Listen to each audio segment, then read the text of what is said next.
There isn't like a full collection, but I have my own plans. I have my own plans to like sneak one in there. Whether you buy it or not, I will be sneaking one in there somewhere later, much later. Simply has plans.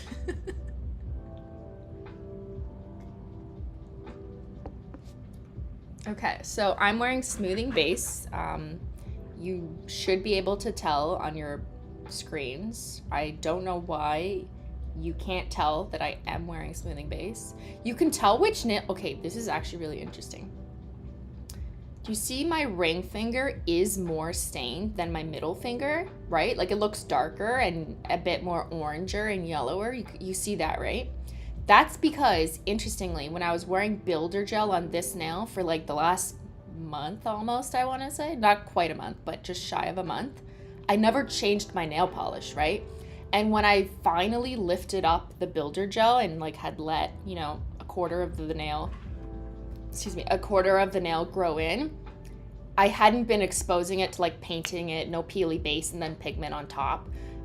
And the builder gel itself, I think, kind of ripped off a layer of my natural nail, removing some of the yellowness. So that's why it looks less stained. But it's kind of more sensitive when I touch the nail because I feel like I weakened it as a result of it stripping a layer. You know what I mean? It's so like it'll grow out, it'll be fine. It's not that weak. I don't want to, you know, overdo it and cry about it. But like, you think it had a vacation, but then it also got damaged at the end of the vacation. It's like it went on vacation and then it didn't know how to cope after because it hadn't done anything in a while, and then you stripped its purpose from it. So now it's a little bit weaker. When its comeback is going to be slow. Okay, so we got to be nice. So that's also why I didn't want to expose this to multiple macro swatches, and I just did a different nail. But she's growing out. She'll be good. I feel like my nails will be long again by Sophia is kind of my guess, which is in September, which you know, no surprise. But yeah, by Sophia, I think my nails will be at the approximate length that I'm like, okay, this feels like Simply. All aboard my toxic nail break, falling off the tracks of nail reputation. My toxic nail break. I got a one-way ticket to replacement station. I got a Musical one-way notes ticket. in my head. It's in my head too. Why? Stop that. Now you keep it in our head. Okay. First shade.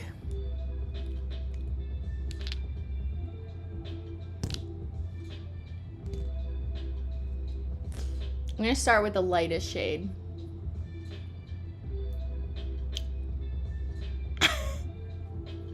What do you think? This is the same. What do you think?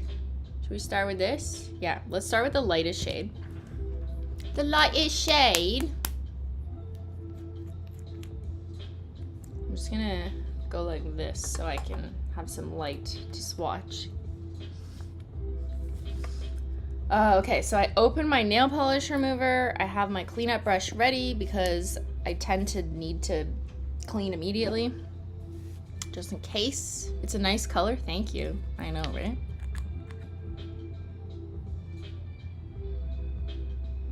Now you can listen to me painting my nails. Listen closely, you can hear the color.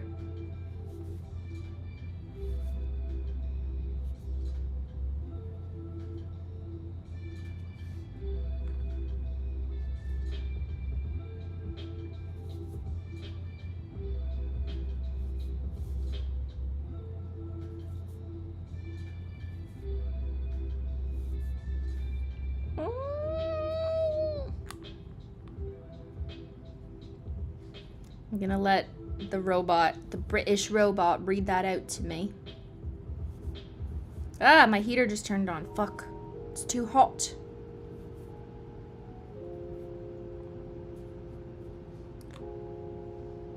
Stop it.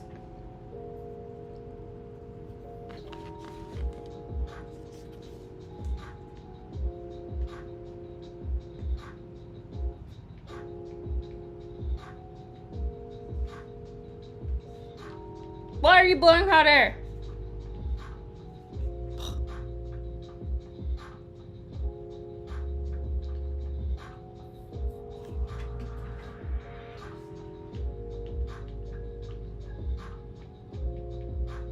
I want it to blow air, but not hot. You know what I mean?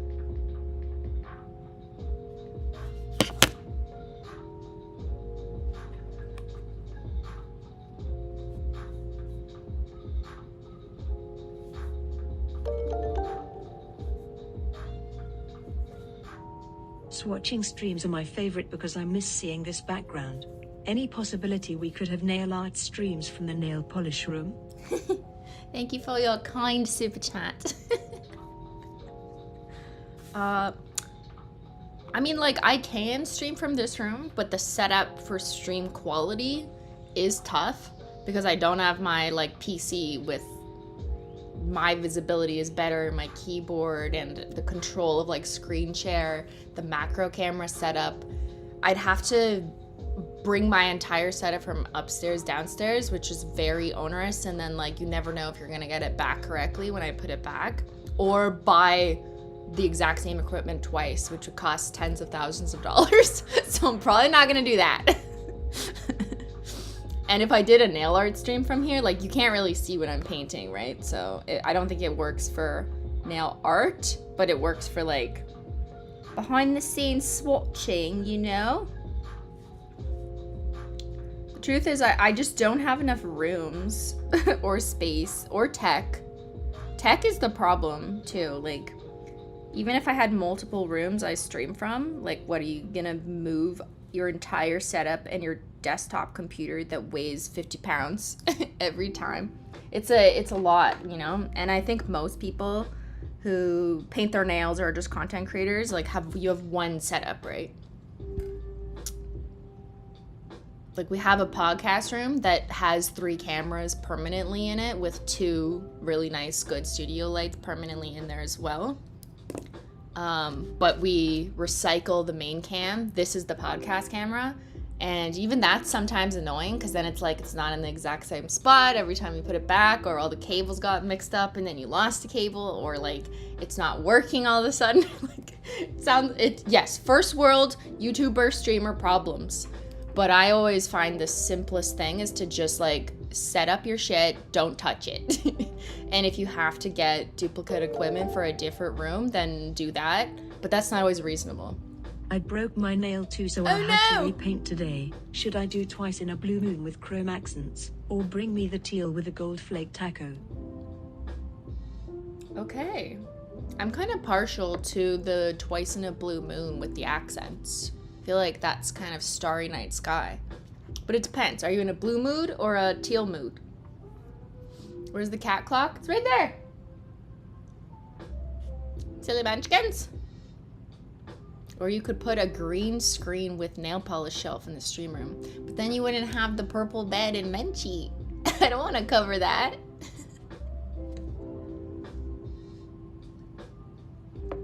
Okay, so first coat. I'm the realist.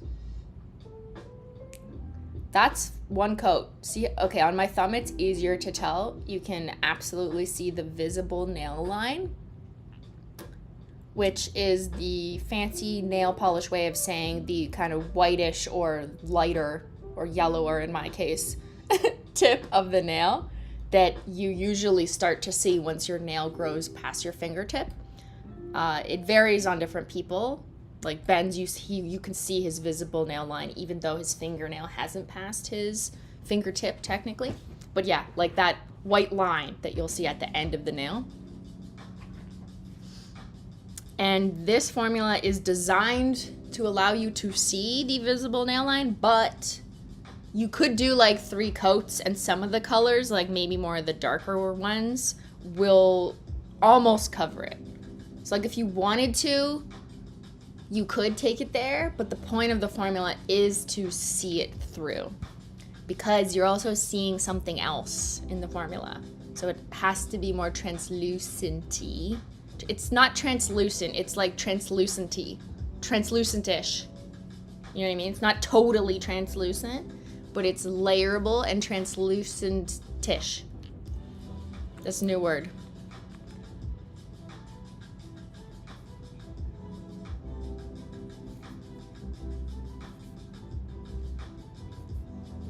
I definitely think like how people wear this will vary because it's kind of up to you, which I think is part of the fun and the reason why I was like, yeah, let's fucking do it. Let's fucking do it. I've already seen some swatchers pictures come in because I'm late. They are not. I'm late because I delayed my swatches, but they're on time. They've started delivering it. And yeah, I do see like some people opted to do like 2 coats. Maybe you paint them on thinner so it like looks jellier. And then other people painted what I think is like 3 coats or 2 thicker coats, and it looks more like it, not opaque, but just more like juicy thick. So I think it's gonna be fun to see for you guys the range and how it can look on a person. And it's really just variety in how thick you apply the coat or how many you do. Not that I do more than 3 coats anyways. Like I feel like 3 is probably the most you want to do. But if you put on 3 pretty thick coats, it would disguise yellow nails, if that's also a question. Because yeah, I check for that. Like I can wear every single one of the shades in this collection and it not just look like I have yellow nails, you know what I mean? But it is still a jelly, so you might see a little bit of imbalance in staining. But I think it still looks good because they're very colorful. They're fun colors.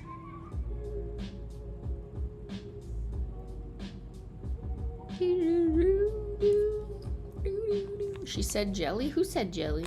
You're jelly of my knowledge.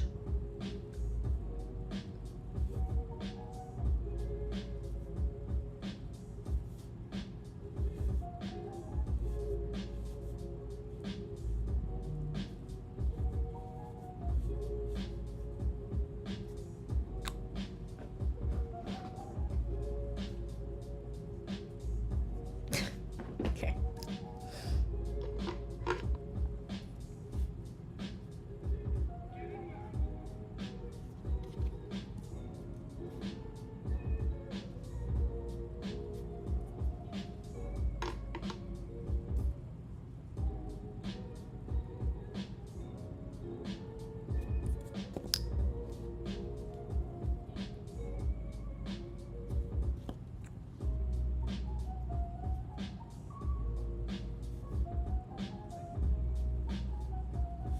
Apologies if I know I'm missing chat or member chats, but I can't look up. Don't look up.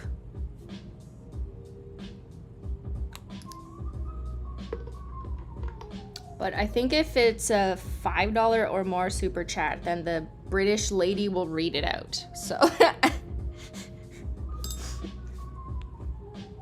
the British lady is summoned. She only works for $5 or more, apparently. American. Even though she's British. Oh. Hello? I made a Franken shimmer mix with all 6 shimmers and I am wearing it over high tea hibiscus. It's such a pretty combo. Optical disc, taco, sparkling heart, doing nails. Optical disc. I love that. Mix all the shimmers. Would you say this might look good on top of gift receipt or rainbow snow? What was the question? Would these look good on top of gift receipt or rainbow snow? You could try it, but I will just say, because I know I've already said too much, allegedly, that these are like, these were designed to like, you can wear them on their own. Buildable, wear them on their own. They're not toppers, you know what I mean? But like, also Got Cake wasn't designed as a topper, but then people realized they could wear it as one. You know what I mean? Anyone else craving a PB&J? Yes.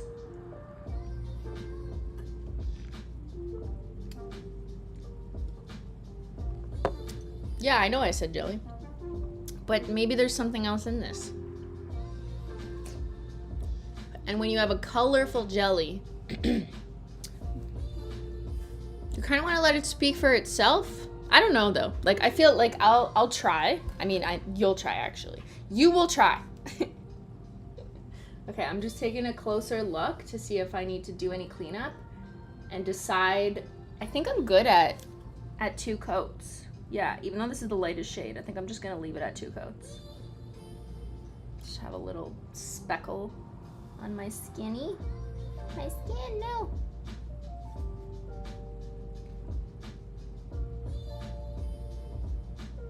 Just deciding before, okay, I think I'm gonna leave it at 2 coats because I actually like the look where you can see the visible nail line a little bit more. Just to capture the spirit of the polish and like the vibes of the collection.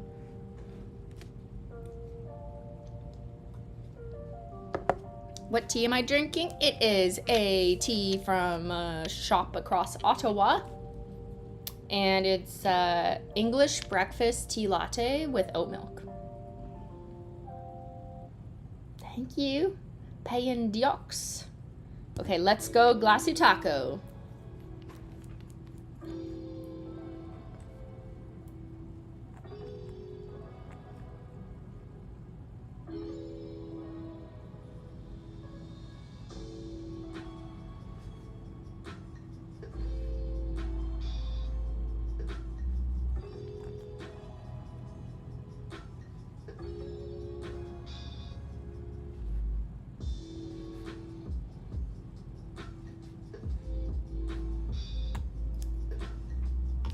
I'm like learning how to paint my nails all over again when they're short.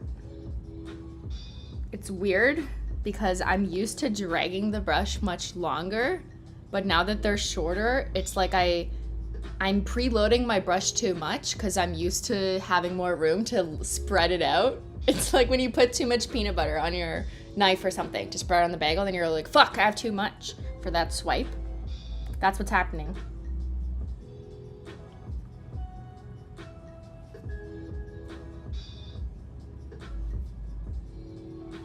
Like, what happened to my nail estate? It's gone.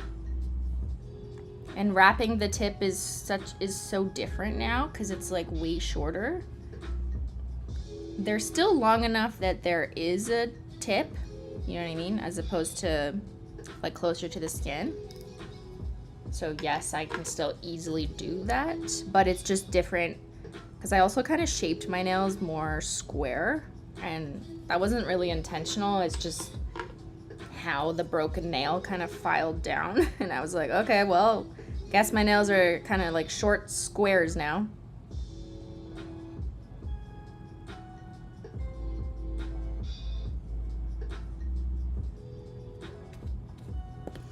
But I kind of like it.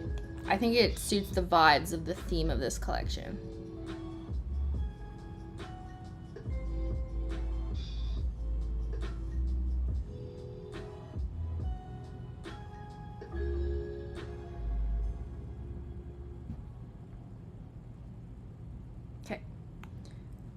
We have painted very carefully. One more clean up.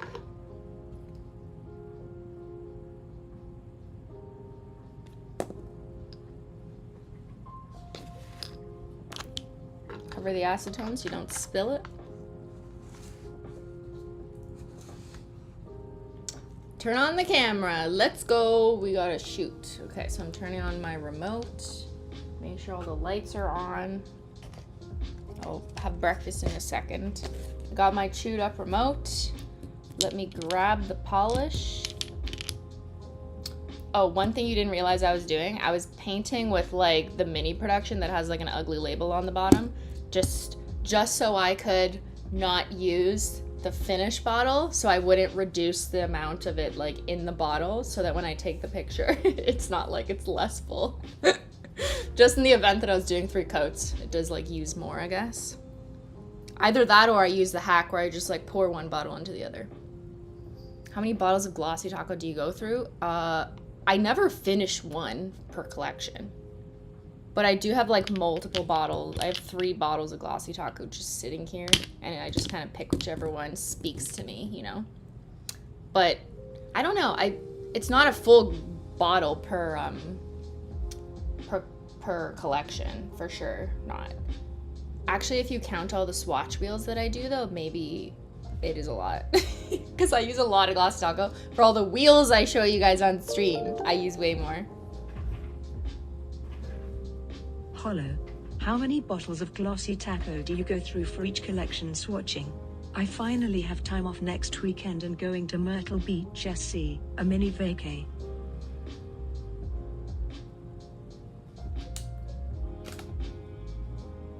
So, hold on. Since this is the first swatch, I gotta do a bit of adjustments.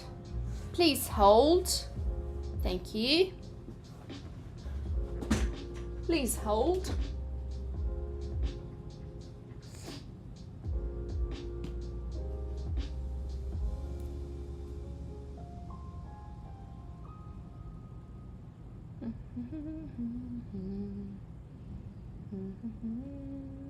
So I'm doing the wider angle shot first, which is my whole hand with my thumb. And I just like to find the right light first. Actually, I wonder if this is my chaotic desk. I just go like this. Yeah. Yeah. So this is the better light. This guy. Ooh. That's on my Amazon faves page. And these are shitty lights.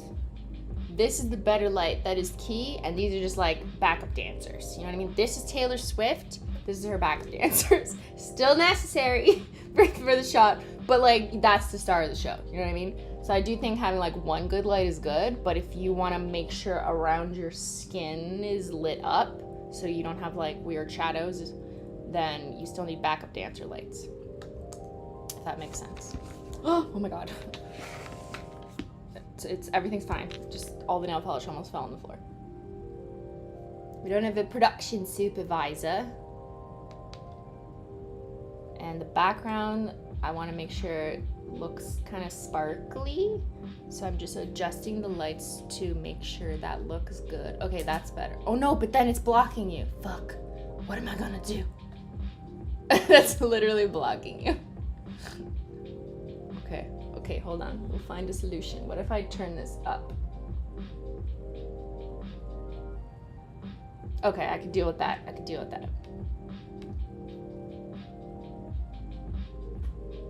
All right.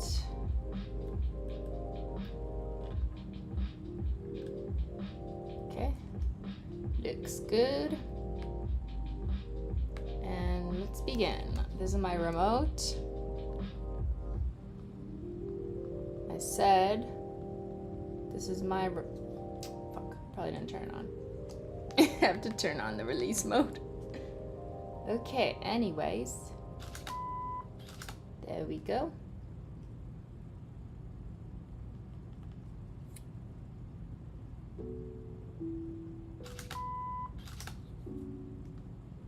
Hold still and steady. Let's take your picture.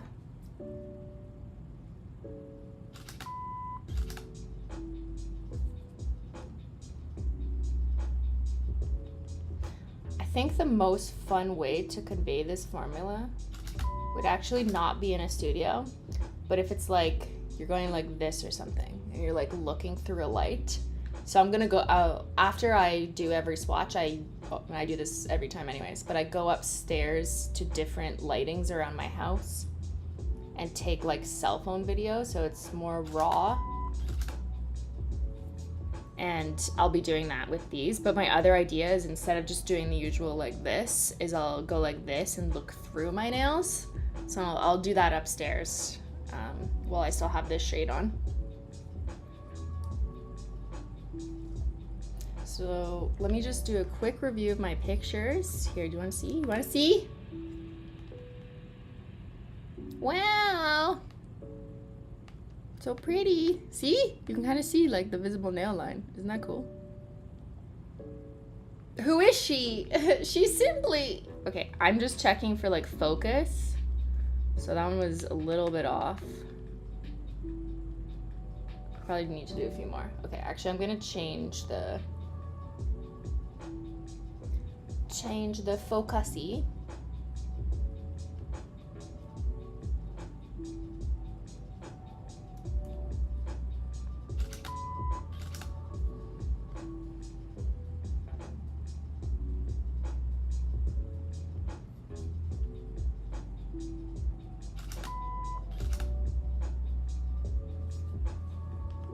Wow, it's so weird that my thumb, my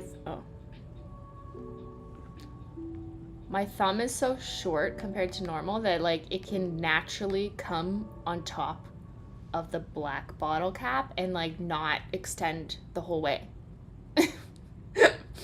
Only things I notice, but like it's just much shorter, so it's like a different look. You know, it almost looks like a different pose. Even though it's the same simply.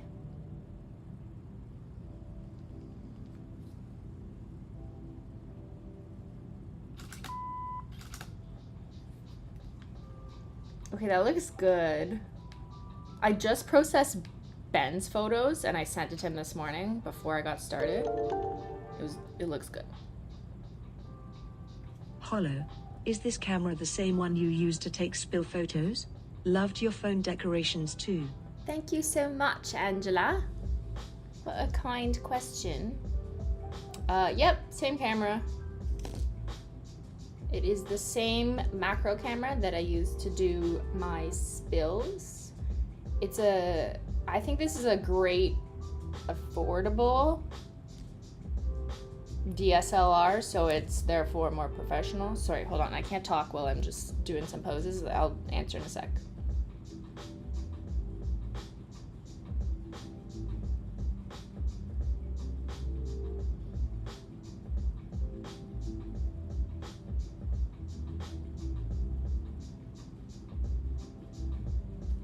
Now, one other thing I can do,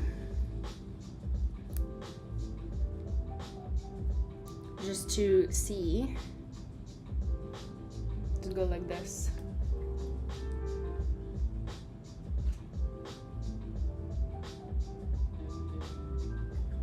So if I go like, okay, so I'm gonna just turn down the ISO so it's not too hot of a shot. Take my phone and bring it a bit closer.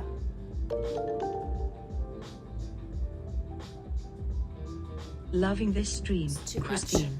But will the anniversary polishes be limited edition? Always. And how many are there? Okay, too many questions. Which question do you want answered? I only answer the first one. How about that? Yes. As per usual, all anniversary collections will be limited edition.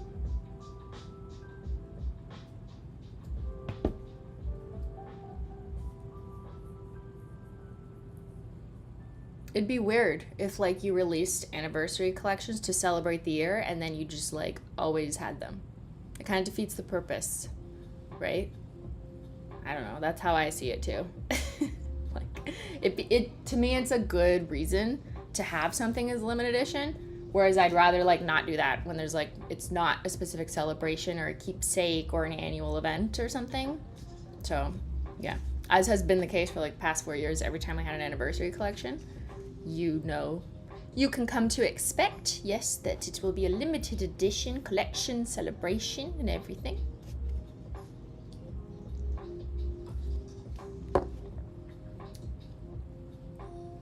So I didn't like the way my phone, like, I didn't think that was necessary. It was kind of stupid, to be honest. So I'm gonna just do one more roll like this.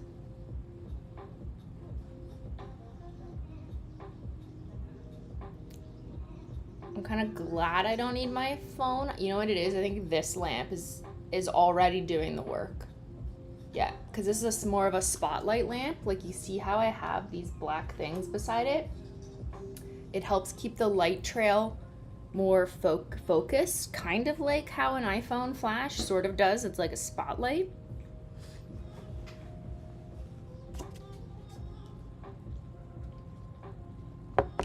Did I miss the release date? It hasn't been released yet. You are watching unreleased footage. This live stream hasn't even been released yet.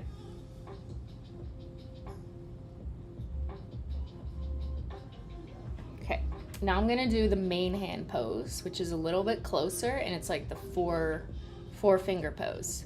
So I zoom in a bit so you have a bit more clarity on the formula. And I'll just need to adjust the light slightly.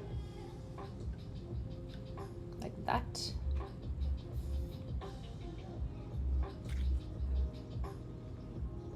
You know what I need? Something for my elbow. There we go. Oh yeah, okay, it's hitting the bottle just perfectly.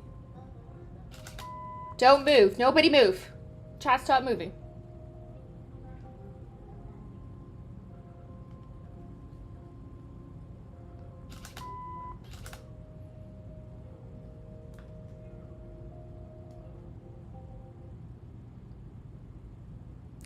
Oh, you know what's really fun?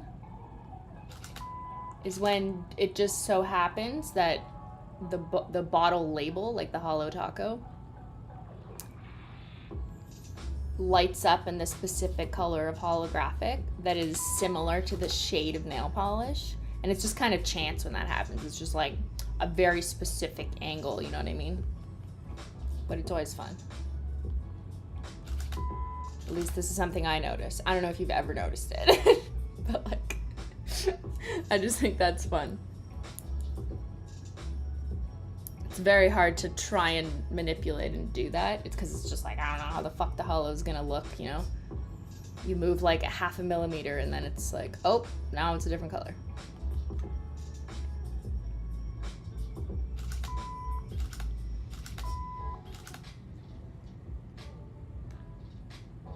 I'm still trying to figure out how to pose with these nails. Like, I'm holding them more over the bottle than usual and like wondering if that's better, because previously when I have really long nails, like I can't put them too far over the bottle or else they cover like the logo, right? But now I don't have that problem. So I'm like, should I come closer onto the bottle? I'm learning. I'm like a baby again. I'm a baby learning how to swatchy.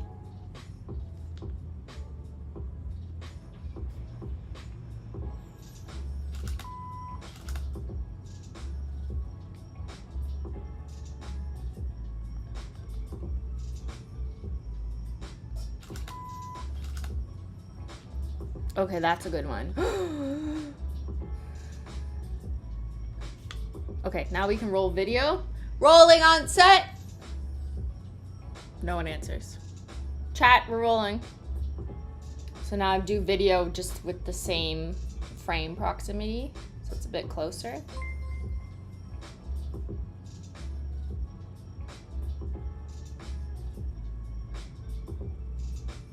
Oh, that looks good. If I slightly tilt the bottle up, you can see the things in the polish. A little bit blurry. Okay, that's nice.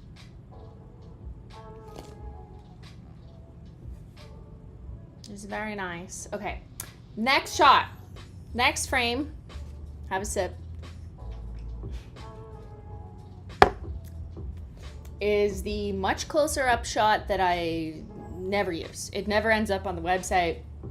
I don't even post it on Instagram. I don't know why I do it, but I'm still gonna do it.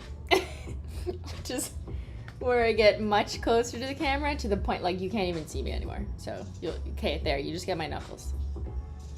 Actually, oh no, you will still see me. Okay, so I'm much closer to the camera and it's 4 fingers in frame like this, like very, very close.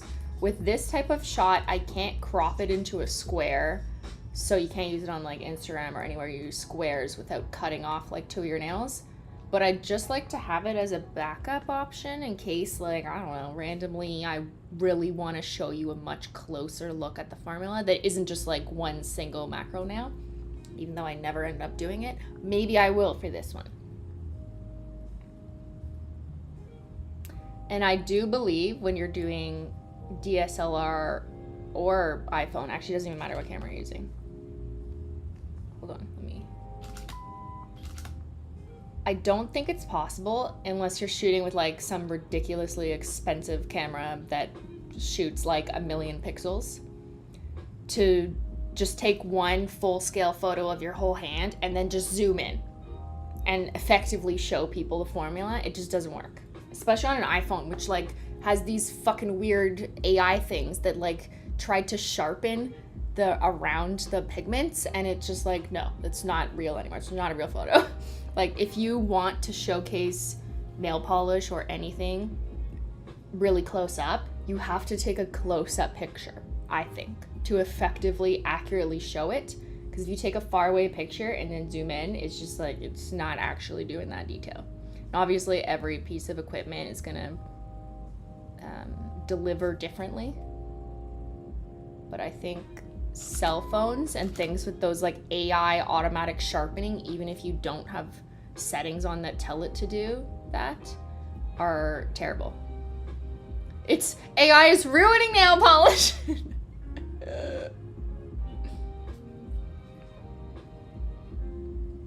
Honestly, my iPhone sucks ass. I never use it. The new iPhone 14 Pro, terrible for nail polish. For other stuff, it's fine. It like, and that's one thing that is kind of annoying. I don't know. Maybe you guys notice this, but like a lot of people shoot with their phone, which is totally fair and reasonable. But some phones will, like if you have really pink skin, for example, or reddish undertones, you'll take a picture and be like, wow, that looks like redder than I actually am. You know what I mean? Because it has like a flush thing to its own software. And when you're taking pictures of nails, it'll do that too. It'll like make them more pink or red, and then it like looks really bright on someone's picture, but like that's not how it is. It's just like an iPhone that does that. That and the sharpening, automatic sharpening, is very annoying to me because it tries to sharpen like the pigments in the nail and it makes it look fake or like not how the pigment actually shows. So I don't know. I think like iPhone logic is they think that it makes faces look better because it sharpens around your eyes or it makes your cheeks look more flush or whatever. But for nail photography, which is probably not their target, like they don't really give a shit about us, it's not good. It's bad. It's bad. It's bad for all of us. Boycott. No. Okay, I got the shot. We got the shot. And now I will do rolling. Anyways, I do have iPhone footage, but I use my iPhone 12, which I find is only bad for the, hold on, I can't talk while I do this. The iPhone 12 is better at photos. It doesn't do the same level of ridiculous sharpening, but it's way worse for, oh no wait, that's not true. It's better for videos because it doesn't do over sharpening, but it still does the same like over amplifying of reds and pinks, and it makes a lot of products look inaccurate. I tend to not retouch iPhone stuff because like my disclaimer if I use it is like, this is just straight out of my iPhone, so you can use your own frame of reference for that. But all iPhones, to me, in my experience, always overdo it on amplifying reds and pinks. But the 14 is way worse at the over sharpening. Okay, that's my rant for the day. Roll video.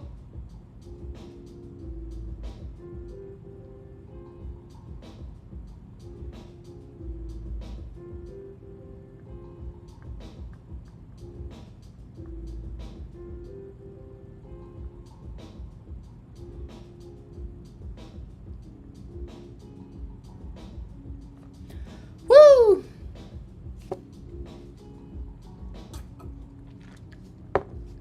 You could shoot RAW, but then you would run out of space on your phone like immediately.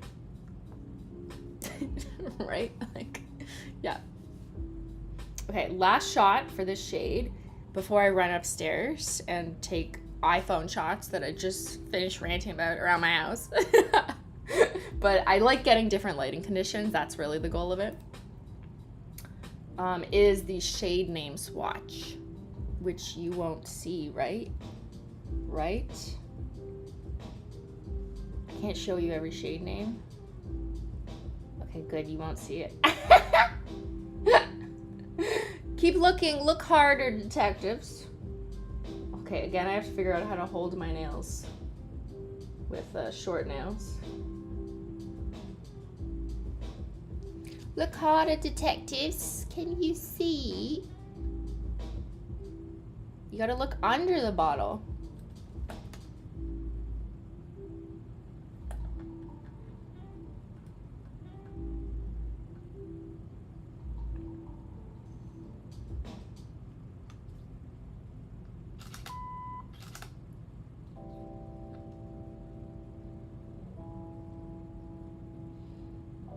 There's an iPhone 15. There is?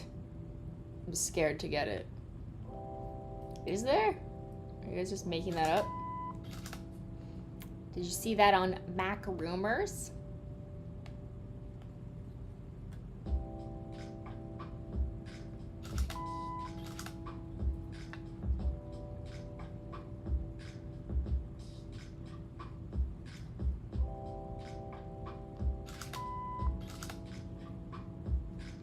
Very different posing experience with my little shorties. Because it's like I have more room in the frame. You know what I mean? I have more space to fill. Okay, that looks good. That looks good. Okay, roll video.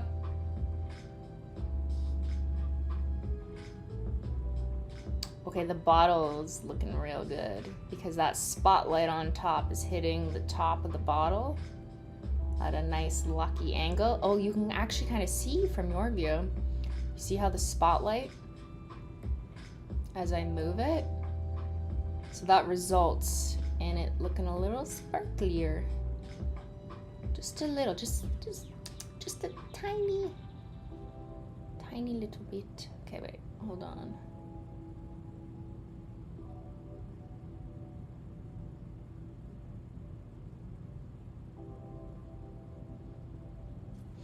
Woo! Okay. Wait. Don't go. Fuck. I have a dilemma, but I will discuss with Ben upstairs. We have encountered a dilemma. And, okay, I gotta do the iPhone shots, so I will be like 5 minutes, okay? 5 minutes, BRB, enjoy the music.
still here?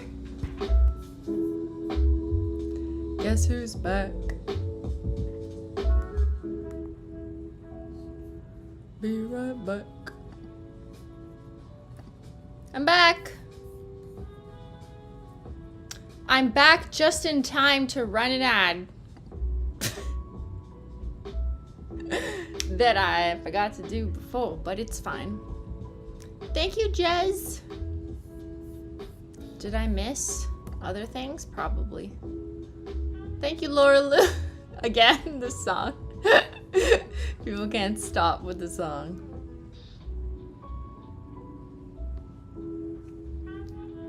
That was short? How long was I? Did someone time me?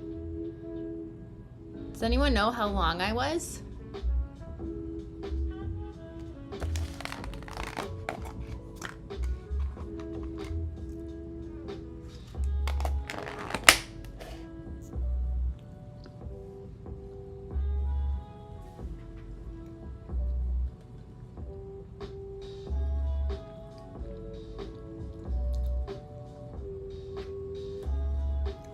Minutes, 12 minutes. Oh my god, that's so long.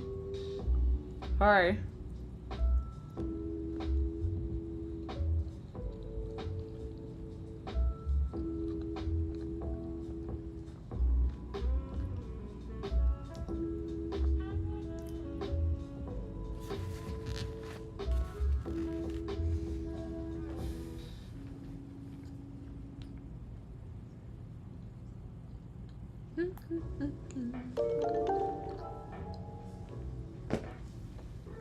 We appreciate all the hard work you do for Holo Taco, Christine. Can't wait to see this collection when it's released. Thank you, Chatter. So kind. I cannot wait to release it. What was my dilemma?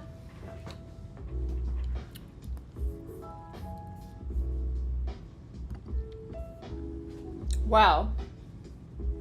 You see, I did want to take pictures of the polish in the unicarton because it is cute and special. And I was like, fuck, I actually want every swatch with the unicarton. So like, I have to. So I had to discuss. And the decision was that yes, I will still do what I want. So we're taking pictures of the unicarton.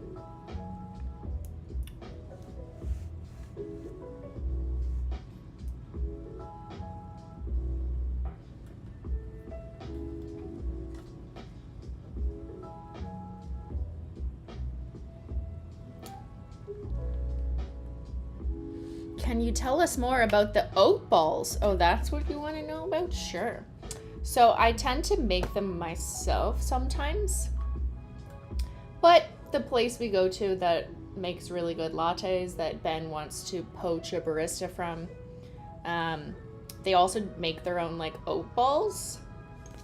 And they're really good. I think it's like, it's oats, peanut butter, probably like maple syrup or some kind of agave.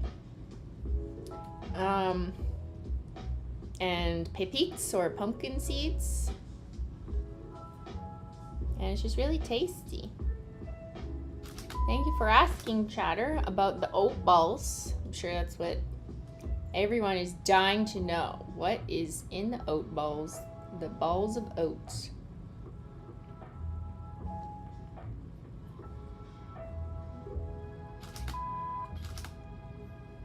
Poach a barista? What? Well, I mean, I did not endorse such a thing, but it's just Bentendo things.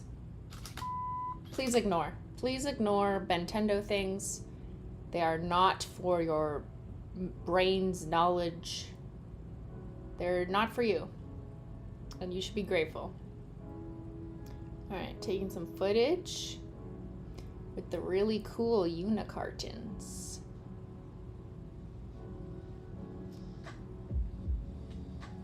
They are so cool. Just like me.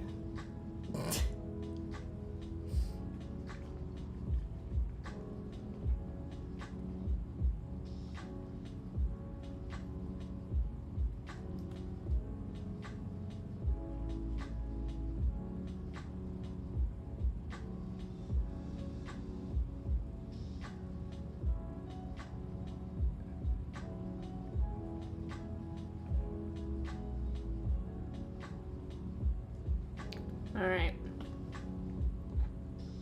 Did we get it, fam? I got video. Take a look at the pictures. Bingo bongo dingo dongo donkey monkey donk monk donkey monkey donk monk donkey monkey donk monk donkey monkey donk monk donkey monkey. Okay, British lady says donkey, not donkey. Okay? So whose accent is wrong? Aye. Just keep paying me, Ben. You think you're like a hater. You think I'm suffering?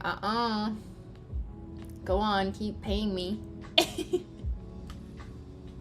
Trying to convince my husband we should buy an ice cream maker. Are you saying we're ice cream influencers now? Aye. Okay. I should have added it to my Amazon faves page. They're not that expensive. I mean, for a kitchen appliance equipment, it's like 100 and something, which isn't like chaotically ridiculous when you consider you're buying a full ass machine. Like, aren't KitchenAids more than that? Like the mixers? So I feel like an ice cream machine isn't that expensive, but it is expensive if you only use it once. So how much are you gonna make ice cream? There's probably cheaper ones, but Ben would probably shit on them, so I don't know. Who knows if you can trust him. Okay. Swatch number 1.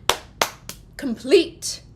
And I got all the shots I needed. I got really great shots upstairs on my cell phone that is always inaccurate, but like they're good shots. And yeah, I'm proud of what I got upstairs. It's gonna help visualize in different lighting. I got a shot like this too, where you can see through, and I think that's really helpful for explaining formula. Whereas like, yeah, not really as much here. Actually, I wonder if I should have like, hold on, one more idea before I take this off. Hold on, we're just overcomplicating things. Overcomplicating things with simply woo. What if I go like this? Do not fall. Do not fall.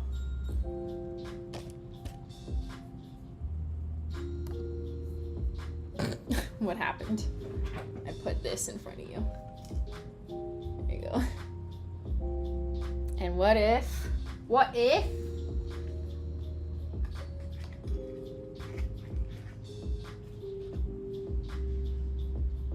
I'm just trying something. Oh no, okay, I can't do that pose. But what if I'm like this way?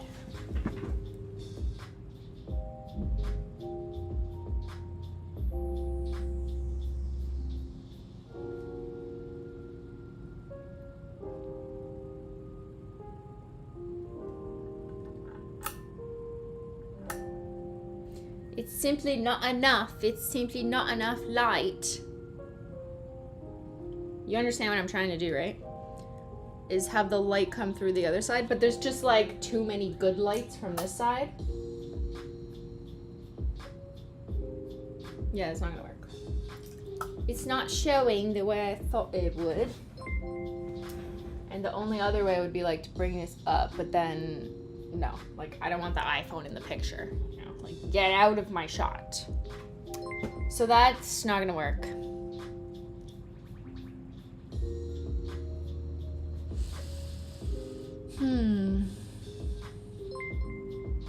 The problem is I have like literally 5 lights on this side. So when you're lighting it up from one side, just one light on the other side is not gonna compete. Thank you for the gift of memberships. Okay, actually I have another idea. I'm so annoying. I gotta go grab it. I'll be right back. Behave, chat. Wait, no. Actually, I think it's downstairs. Oh, hold on. I might have found something. Yes, bitch. Look what I found.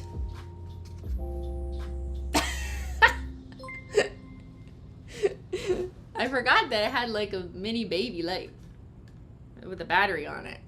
Amazing. Should use this more for TikToks. Maybe I could film some scary TikToks like this. Hello everyone, it's me, Christine again. My toxic nail break. Give you nightmares. Okay, will this work? Probably not, because I still want this nice sparkly background behind me. But we could try. And I can really amp this one up because this is bright. Brighter than Ben's future on YouTube. Got him. Damn, that's bright. I cannot look anymore. Alright, let's try.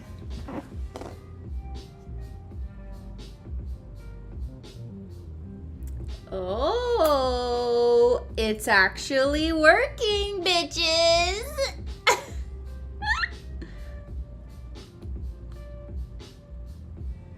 Basically, I'm a genius. Oh, I have an even better idea. Okay, I'm gonna turn this down. What now? Whizzle wuzzle whizzle whizzle donkey monkey donka monka donkai monkai donka monka donk monk donka monka donka monka do a monkey do a donkey. Keep paying me. Go on, Ben. Pay your dues. Okay, it's very hard to deal with a Ben in your household. If you have a Ben in your household, there are resources available to support you. You just have to reach out. No, what I was gonna say is, maybe I'll use this as an armrest. It's very hard to take floating in the middle of the air photos.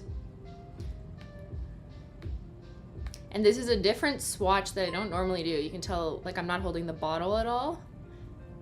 I'm just floating my fingers in the air like I just don't care. Float my fingers in the air like I just don't care. Maybe I kind of do need this one just a little. It's, Shit, guys. Okay, there we go. Oh, I'm like, it just blinded me. I looked into the light and now I like can't see my screen. It's a struggle taking nail pictures. Look what I'm doing to myself.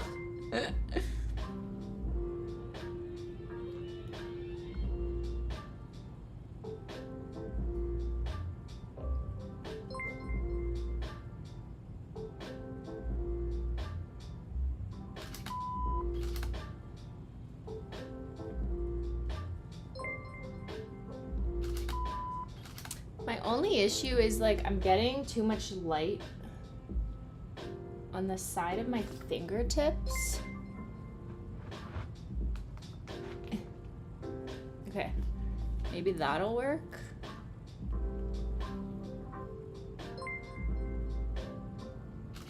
I'm literally seeing little dots. You know, like those little dots you see before you're gonna faint? That's what I'm seeing right now, because there's little LED dots in that light.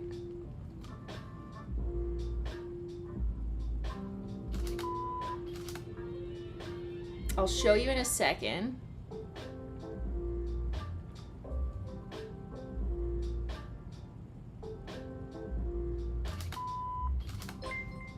You can't see my sleeve in the shot, no. It's closer in, so there is no sleeve.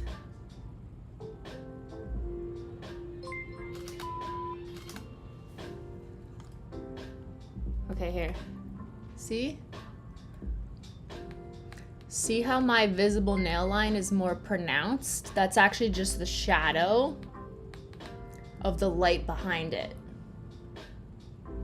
This is also one of the lightest shade. No, this is objectively the lightest shade. Oh, sorry, it's gone.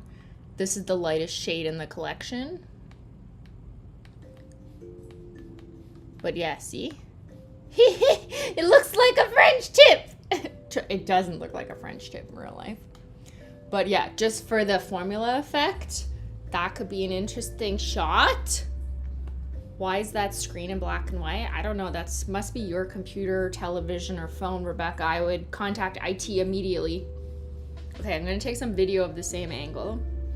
This is very tedious though. Like, I don't like this pose because it's very tricky.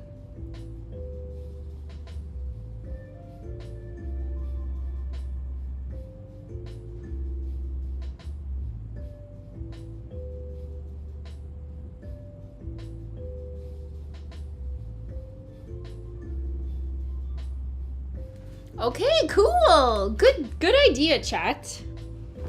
Wouldn't have done this if it wasn't for me rambling about how I got some good shots like this in the sun, and then I was like, yeah, I should do that here. Okay, this light needs to go off. Oh, okay, it's off. So it'll just stay there. And now actually, swatch number 1 is done. So we're gonna peel it off and have some fun.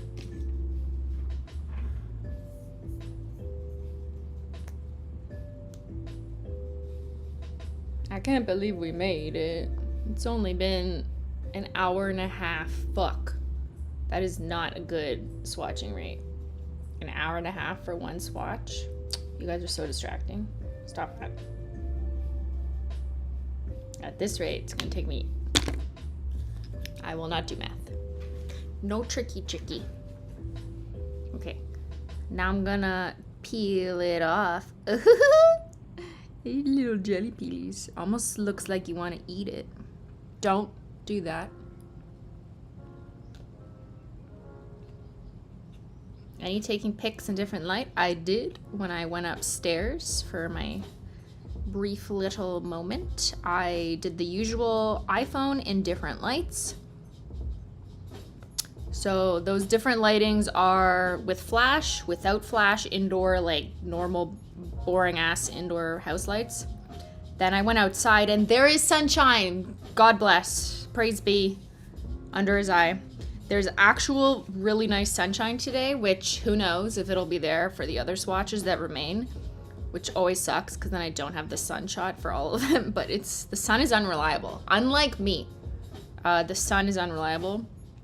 Very annoying, okay, that she just doesn't show up sometimes. Like I show up for work and the sun doesn't, so fuck her. So I buy lamps instead, but honestly, there's always gonna be a difference between like the actual sun. Fuck that bitch.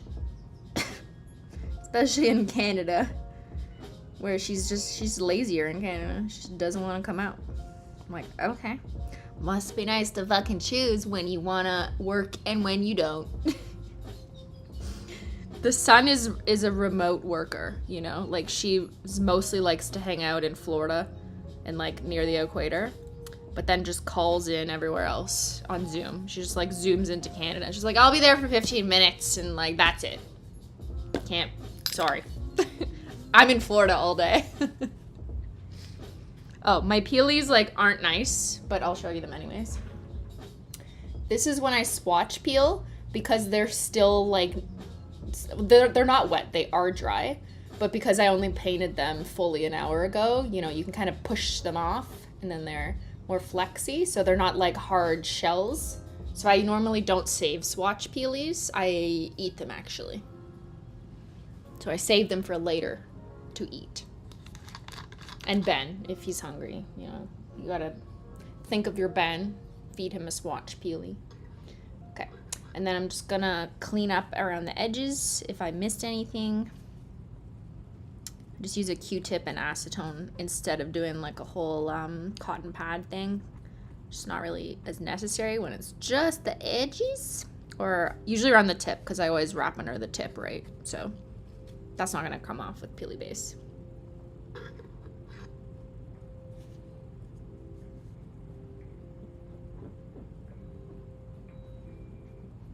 Oh, my middle nail still feels like sad, you know, like I pushed down on her and she's like, stop! She literally just screamed at me.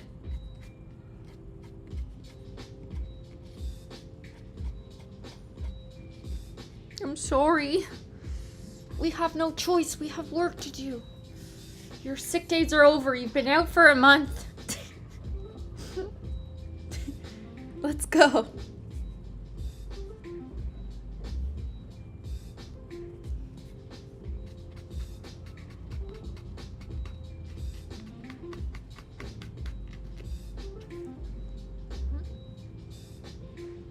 Sophia, the breakfast of champions. Are you eating your nail peelies too? I influence influencers now. Did you hear that? Sophia, don't, as much as you want to eat your nail peelies, don't do it. Okay? I know Tyler ate a couple in the basement last week. It was not pretty. And I had to remind him, like, you can't do that. You can't mix them all together, put them in a blender, and eat them. It's just not good. I don't think we should encourage people to do that. Just saying. But he's starving down there? Yeah, I know. But these were for me, not for Tyler. Sorry, Tyler.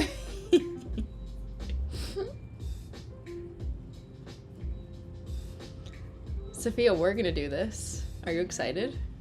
Not live. Don't get excited, chat. We won't do this live. But we will be swatching your collection at some point. Isn't that exciting? Maybe not. Actually, now that I think about it, it's probably not that exciting for someone who doesn't swatch regularly. Like, okay, what do you think, chat? If you are not a regular swatcher, how appealing, how fun does it sound if I told you that we were gonna sit down for hours and change our nails Simply, multiple times? we are getting so excited. Can you tell us what inspired you to create this collection? It's all about the vibes for this collection. This collection is about vibes, and the formula speaks to the vibes, and so does the packaging and all the amazing creative photography that the team did for this one that I'm slacking on. So 0 credit to me, full credit to the Holo Taco team. Okay, hand cream.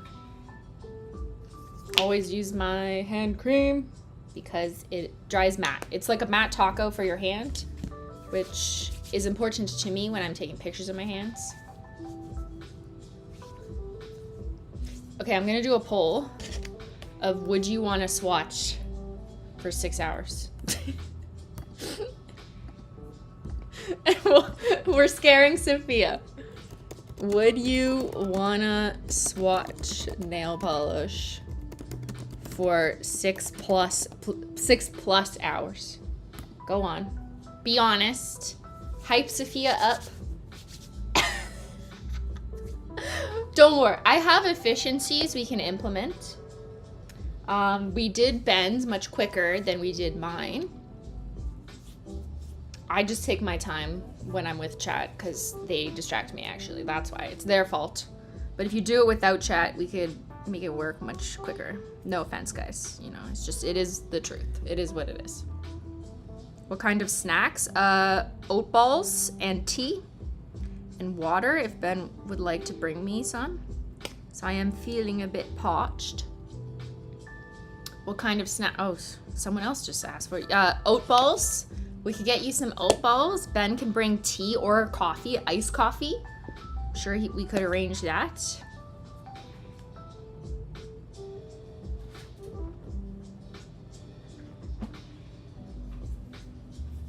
But you can't eat like pizza or wings while we're swatching. I do have to flag that like, no, Sophia, you you will not get to eat like honey barbecue chicken wings while we're swatching. That's not happening. You got to eat with one hand. You can only use your phone with one hand. You're very limited in your abilities. So anything you can do with one hand is fine, okay? No shawarma, no shawarma. Eat with a fork? Okay, you don't have to be so smart. Smart asses in the chat. We don't have any forks in our house, so you have to eat with your hand. Just the one.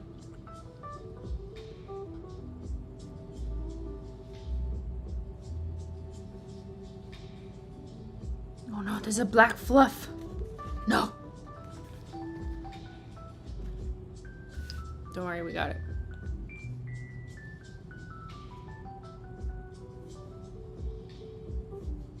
No, we didn't get it. Fuck.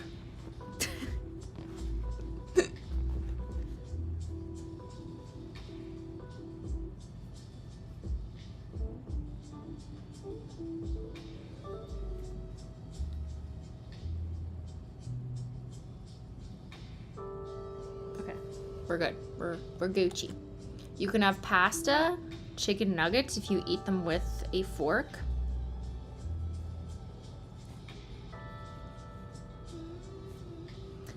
Coffee's okay as long as it's not too much coffee, because if you... we don't want to overdo it on the caffeine level, Sophia, because then you might...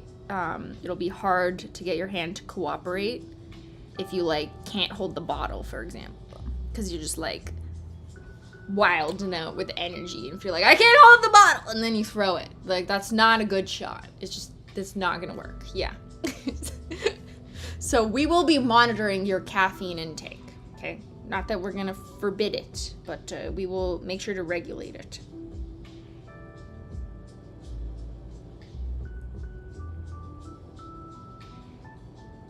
Says me, who has unlimited cups of tea. What is this, chat? How many colors are gonna be in your Sophia collection? I'm not gonna tell you shit. I promise, Sophia. I will not leak anything about your collection until we agree to leak things about your collection. So stop it, chat. You will not win. Okay? No tricks. No trades. I'm bringing every gang energy flavor. Oh no. Imagine doing a stream or like whatever sponsored by like, what is it? Bang Energy? Gang Energy? I don't know. G Fuel? It's like sponsored by G Fuel Energy Drink. Well, I can take the pictures. The most chaotic swatches you ever saw, and then you never saw the assets because every frame was just the hand flying out of the frame.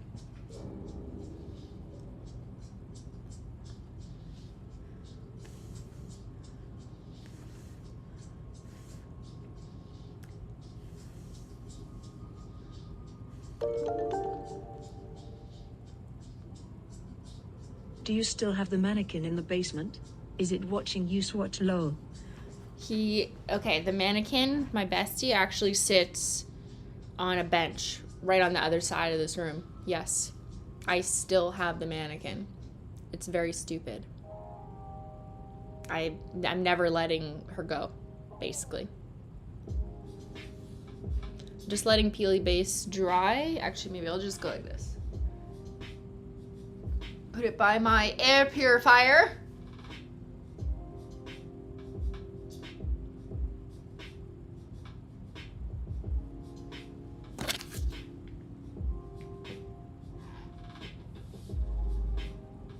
The air purifier blows air. It's not just a purifier. It is a blower.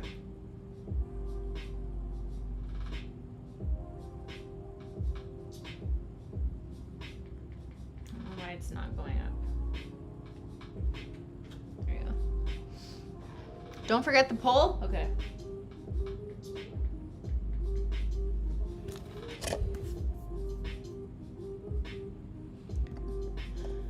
Would you want to swatch nail polish for 6 hours? Oh, this was pretty close. 58% said yes.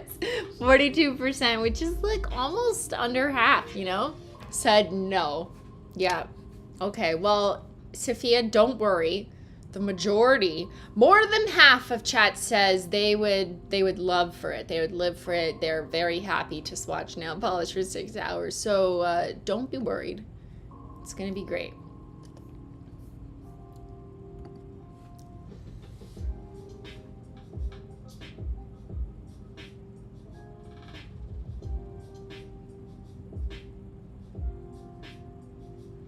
Okay, am I safe? Just making sure it's dry. Yes, I am. All right, let me just go like this so I can kind of see. I know, it's very bright for you, but too bad. I am worried. Don't be worried. Wait, which hand is your good hand? I actually don't know this. Do you know this? Which hand do you have a good hand? Or is that like a question only Simply and Illogical would ask other people? Oh no! My battery's broken. Okay, hold that thought. Let me grab the other battery. It's just a battery.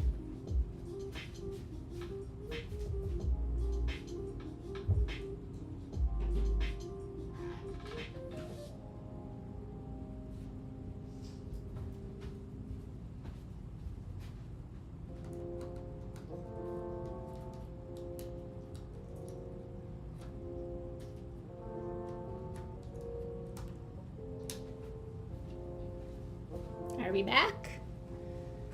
We're coming back. We're back. Don't worry. Guess who's back? Okay, what do you mean I'm right-handed? Yes.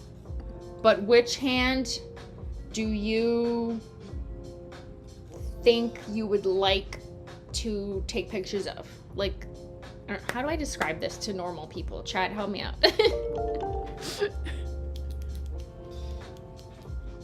Soft collection promo shoot location idea, Mackenzie King Estate in Gatineau Park at sunset, spooky ye plus there's lots of bats.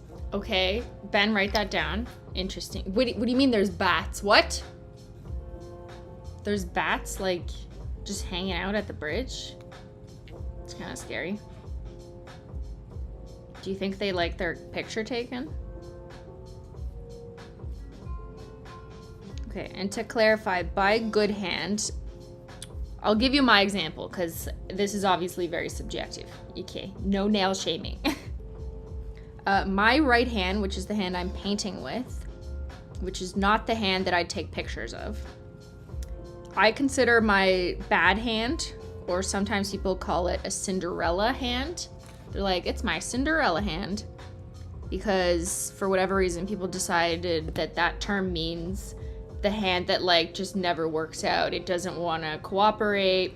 Maybe you have eczema, or like your finger is totally crooked and it's not really something you can change, or it just like doesn't look as good as your other hand, or you don't know how to pose with that hand because it just comes less naturally. Kind of like how some people consider one side of their face to be like my good side. They're like, this is my good side. You know, it's the same logic, but hands, but for nail people. Yeah, so some people are saying like they have different nail beds, or just the shape where there's like a permanent scar, or just like for whatever reason, they prefer one of their hands over the other, and they find one hand easier to pose with. So I definitely have a favorite hand. It's my left one, which is short now. So the question is, if you were taking pictures of your hands, which one do you like better? Which one also maybe might be easier to hold a bottle with? Oh my God, Sophia, are you gonna practice? Are you gonna practice holding bottles in your room? Is that why you're here? Because you're learning? I have to train you how to hold a bottle. Look natural. Act natural. Work it, work it.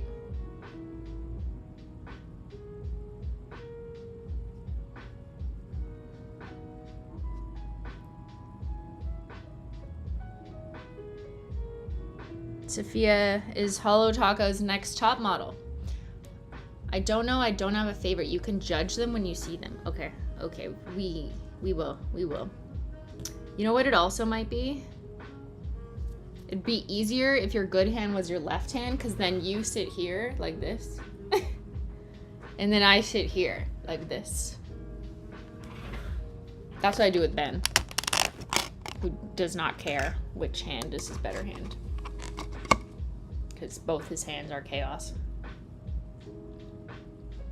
I'm not here to be Holo Taco's next top best friend. You're not here? What do you mean?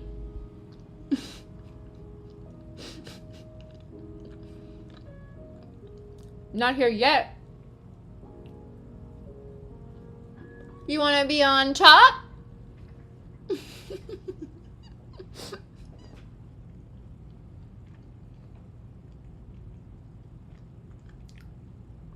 Oh, did I miss that quote? It's Jade? Oh, fuck. It's been a long time. Is the Heights/Sophia collab still set for September? I'm so excited for it. Mm-hmm. September. You will remember Sophia in September. You want to be on Taco?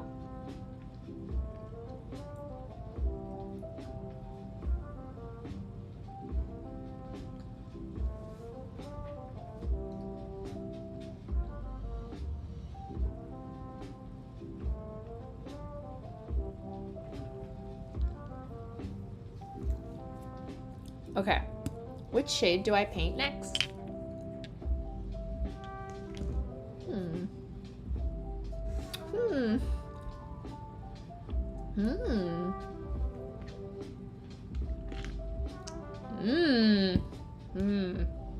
This one.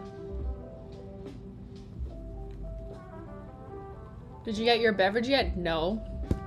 Mom's about to drink this acetone because there's nothing else to drink around here. Be right back. Gotta edit. That's allowed. You can return here later to learn about posing. Sophia watches this on VOD to study. Don't worry, Sophia. We'll also make a highlights video. Okay. So if you gotta edit, you can watch the highlights. Shout out to my editors. She's gotta study, like everyone else. Okay, guys, what color is this? It's darker than the last one.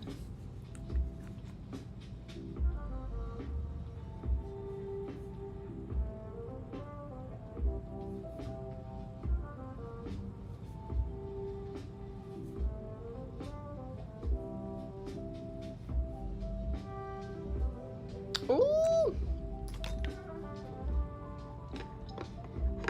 It's goat. Should I do a poll? Okay, we'll do a poll. Let me just paint the first coat so it dries. Then I'll poll you goats.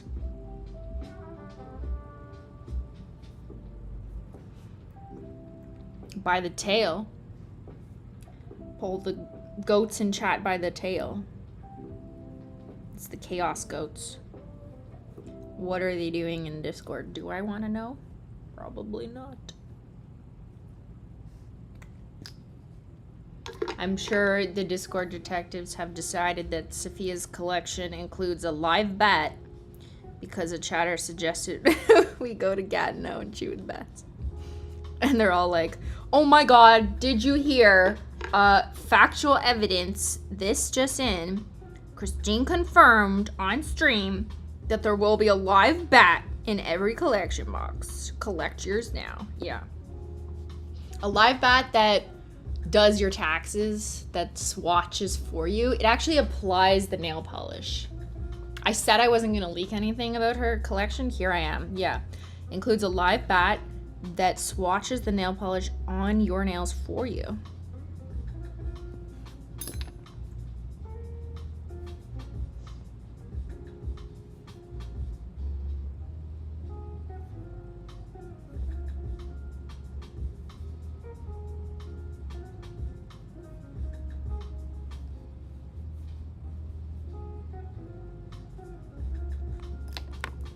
Oh no, I painted my finger.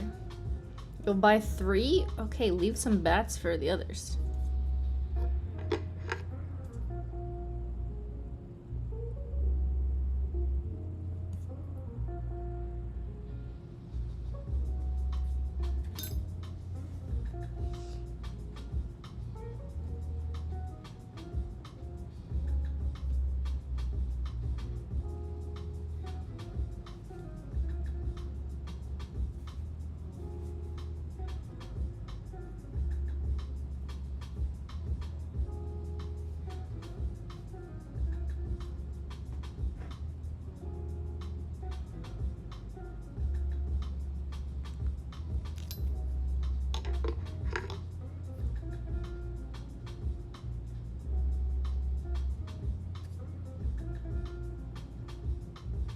Menchie hair.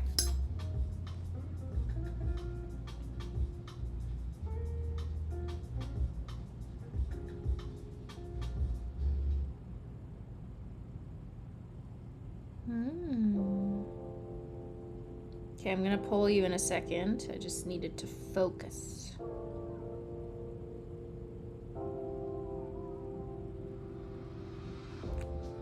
Cat hair, no!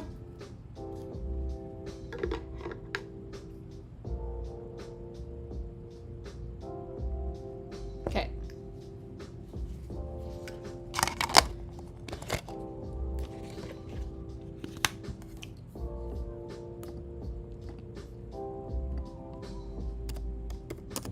What color is this shade? You guess right. You get to be right. What color is this shade? Yes or no? Okay, go on, suggest colors. And I will write down the first ones I see. Gray. Brown. Oh, are you guys wasting your choices or not? Up to you. Pink or blue. Okay, those are the first ones that I saw. No bias. This is your doing. Go on. There's only 4 options because of Susan. What color is this shade? I've only got one coat on. Wow, it looks dark on your screen. Just yours, not me. Look at my little shorties. You can tell way more like how short they are now. Whee!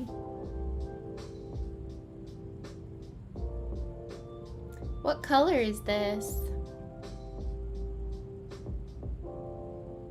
$13 says it's purple. You're paying me already? It's not even for sale. Kelly.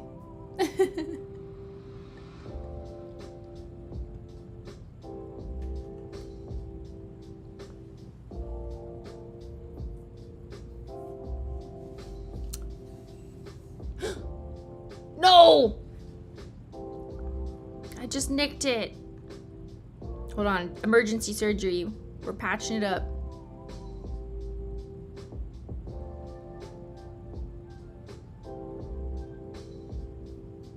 Okay, we fixed it.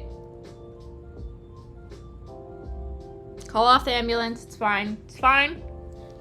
It's okay. We're gonna do a second coat anyways. How many coats? I did just one.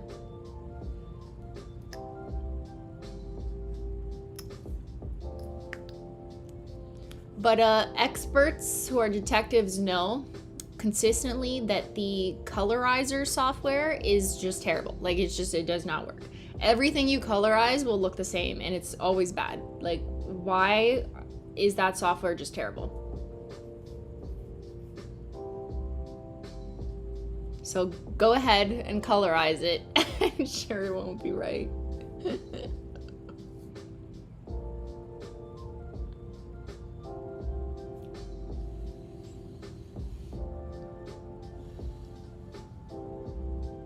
Happy birthday, Mermaid's Logic! You're a 30-year-old lady now. No, 30-year-old mermaid, actually.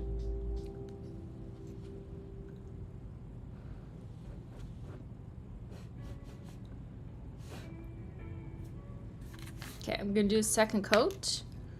Don't fuck it up. You can keep voting on the color.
You guys can hear the music, right? It's just playing in my room instead of like from the computer audio.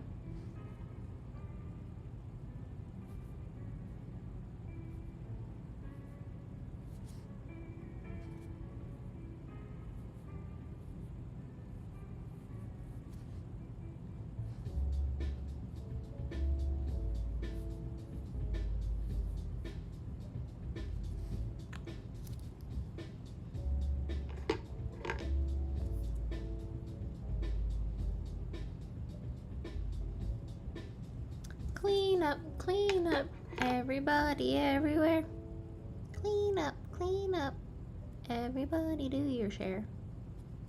Shout out to Barney from my childhood.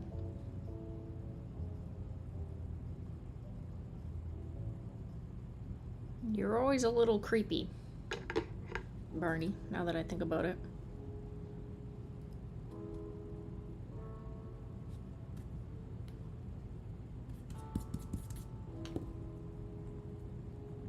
Yeah.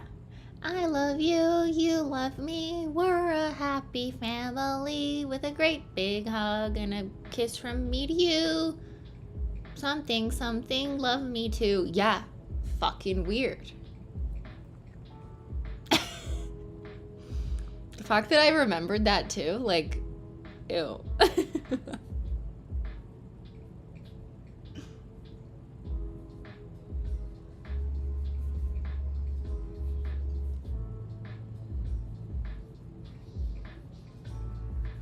I mean, Barney's most iconic hit though was the cleanup song. Like, that's a banger. That one will always be a fun song. Like, okay. Clean up, everybody everywhere. Clean up, everybody do your share. It was like a way for parents or camp counselors, if you went to camp, to responsibilize you to clean the house, to do chores while you were like 6. Because, you know, you're 6 years old in the 90s. Just pretend for a second. And there's a big purple dinosaur singing at you to clean the house in a really cheerful manner. And they're saying, everybody do your share if you want to be loved by this dinosaur. So you're like, okay, I'm 6 and cleaning is fun. And then parents were like, yes, it's working. And then all of a sudden you were like responsible for cleaning the fucking house and you're 6? Like, what? Talk about manipulation station, Barney. Barney has always been aboard manipulation station. Wow. It's the year of realizing things, okay? We're basically Kylie Jenner in 2020. We're just realizing shit about Barney manipulating us to clean our parents' houses. I mean, we live there too, but like when you're 6, should you be responsible for cleaning the house? I don't know.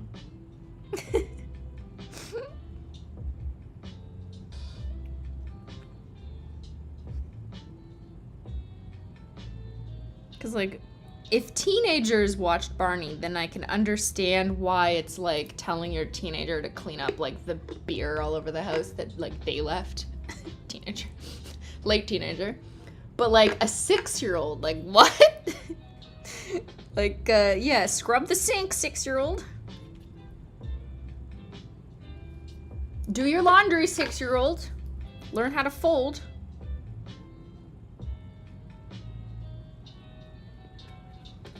Well, that's Barney's target audience, right? Like 6? Like, you didn't like Barney by the time you were 10. Yeah, hey toilet. Hey toilet. Hey child, scrub the toilet. Put down your Barbies and your Barney. I'm turning off Barney and I'm taking away your Barbies until you scrub the toilet.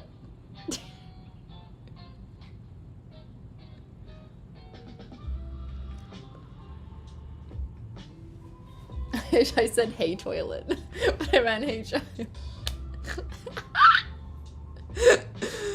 Everyone has their own chores. Yeah, I know. We had a chore wheel at camp. I remember I was 6, and when it turned to me and it said Christine toilet, I was like, I hate my life, but I have no choice because the wheel said to do it, you know? The chore wheel. Okay, here's 2 coats.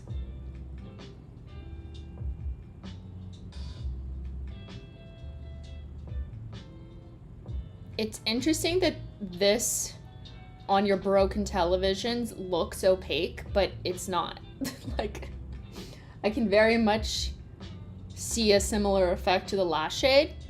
I think there's something about your broken television just displaying in black and white that picks up specific color pigments and makes them very deep. You know what I mean? So it's kind of an illusion. Interesting. Yeah. Very interesting. But, you know, it's not my fault that you didn't call IT, so I don't know what to tell you.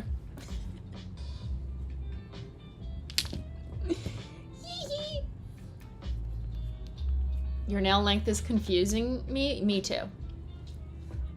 Okay, let's do a glossy taco.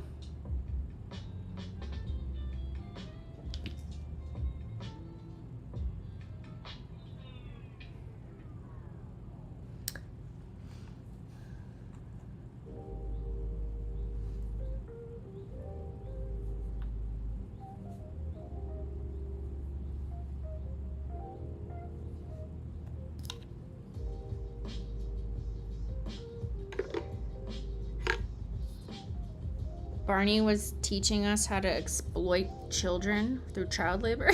Yeah, okay. I mean, yeah, it's probably a more extreme view of it. But yeah, like that's my memory of Barney, is just constantly like watching television shows that told me to clean and that it loved me. Like this manipulation fucking dinosaur. That was the OG manipulation station, okay? Tricking kids into thinking they are loved, therefore they must clean.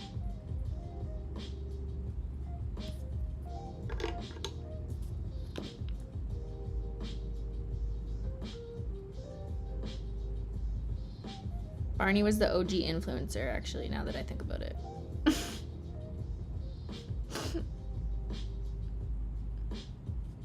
Right? Because he told you he loved you all the time. You believed it. And he influenced you to clean. And he made you feel like if you didn't do what he said, he wouldn't love you anymore. From a distance. Even though he never fucking met you. Barney doesn't know who you are, 6-year-old. But you love him. Because he said he loves you.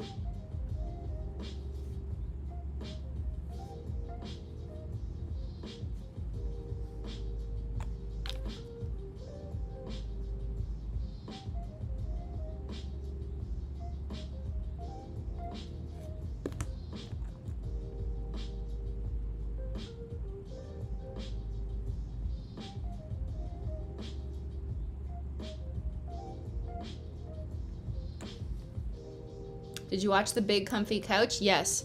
The Big Comfy Couch. That was also weird. What was her name? Like Luann? Luanna? It was like a 30-year-old lady who was pretending to be like a 13-year-old girl. That was weird too. Why all these shows are so weird? Like, what? And she pretended to be a clock? Lunette. Yeah, that's what it was. Not Luanna. But she, like, would lie on the floor like she's a clock and go, like, like, pretend to be a clock. That's why I never wanted to read a fucking clock again. Actually, that's probably exactly why I don't like reading traditional clocks. Yep. And it explains a lot. There you go. Okay, swatchy poo time. Like, I'm just like, yeah, fuck that clock. Clocks are terrifying. There's a person who lives in the middle. And it's a 30-year-old lady pretending to be my age. And I am 10. Damn, what a throwback. Yeah, well, all the 30-year-old somethings in chat are like, why'd you have to bring up that trauma? Clock trauma? And the dust bunny's under the couch. And yeah, like she's the opposite of Barney. she wanted to be under the couch with the dust bunnies. And Barney was like, clean, bitch! Imagine they did a collab. That's what it would be. Oh my god. Okay, I wonder where they are now.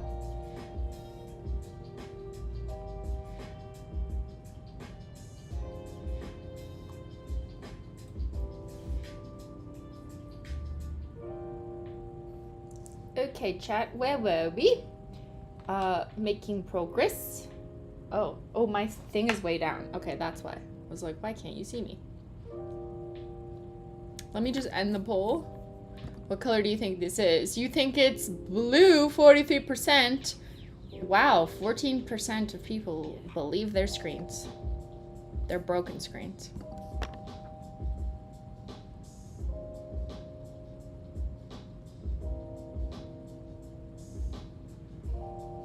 I looked it up. It seems something scary to watch as a child. Everything in the 90s, looking back now, is terrifying. Like, why did they do that to us? It explains a lot about why, like, me and other people my age are the way we are. The way we are. But they're all 90 shows for children are terrifying. It's kind of like Troom shit. You know how you watch Troom and you're just like, what the fuck is this? Like, just chaotic. What lessons, what words are they using? What is this concept? And you're like, this is for children? Yeah, that's every 90s show with Barney and the Dust Bunny lady. Like, all of that. It's what works for children who just like don't know any better, I guess. And parents just want to distract them with overly stimulating television because they want them to not bother them so they can do adult things. But they also want them to watch shows that tell them to clean. So they're like, oh yeah, this dinosaur, he really loves you. Told you to clean your room. Now clean the toilet.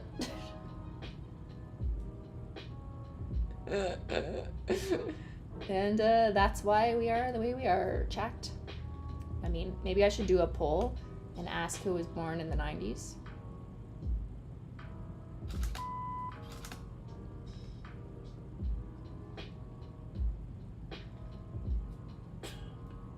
I'll do one in a sec, but I'm busy.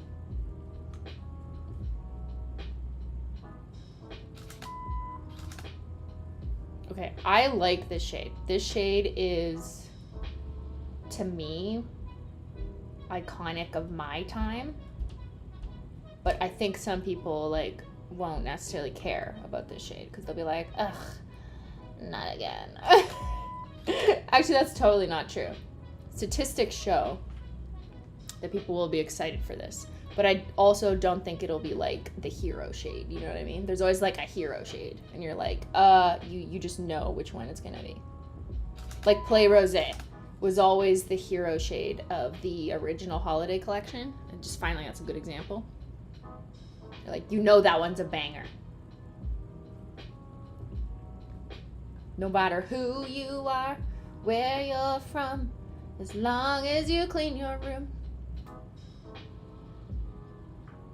But to me, this is an iconic shade that really anchors shit for me. And it's just a really pretty shade. Like, no one can deny.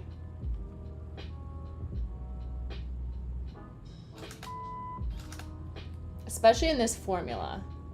Like, obviously, these are all new formulas. If you've been checked out cleaning your room because Barney told you to do. Until now. This is an all-new formula to Holo Taco.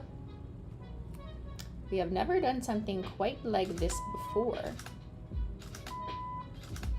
So I'm very interested to see how you guys like it. This is a limited edition collection, as always, for anniversary. But it's also kind of like just, you know, seeing how you guys like this type of shit. Maybe I'll think about it for 2024, etc. Not exactly the same, but you know. Okay, rolling video.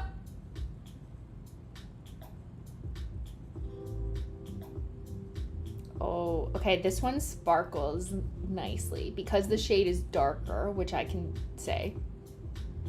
You can see, wait, fuck, did I say that before? Never mind.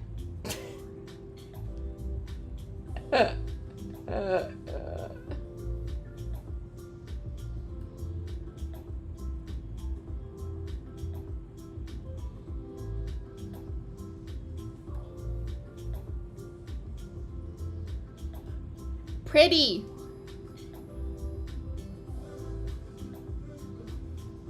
Okay, next shot is the Hero 4-finger shot. I'm just wiping smudgies off the lid.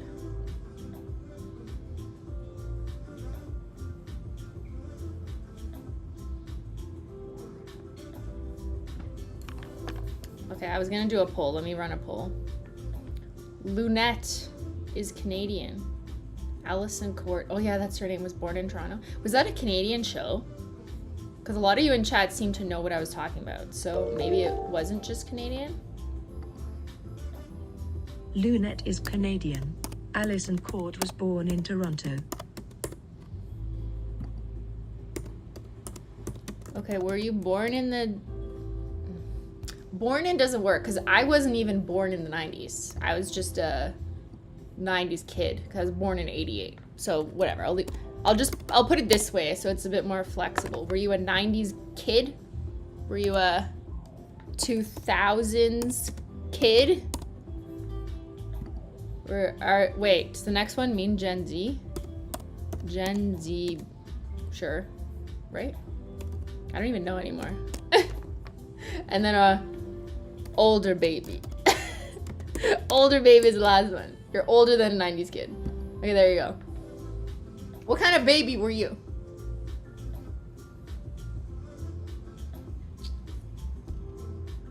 It's a bit more flexible. Like, I was born in 88, but like I'm a 90s kid, you know.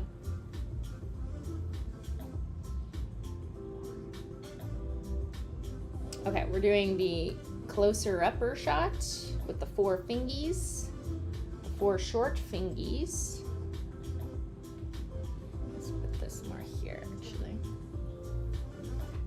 Put my elbow on this.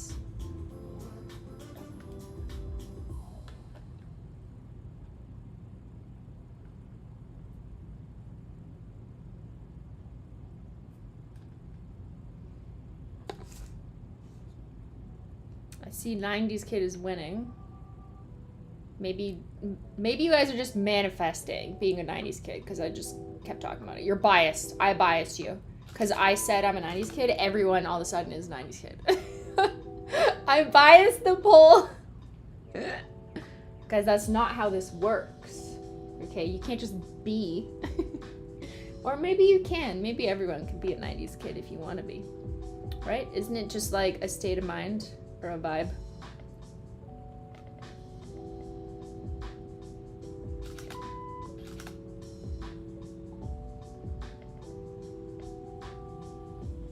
Yes. I love this shade.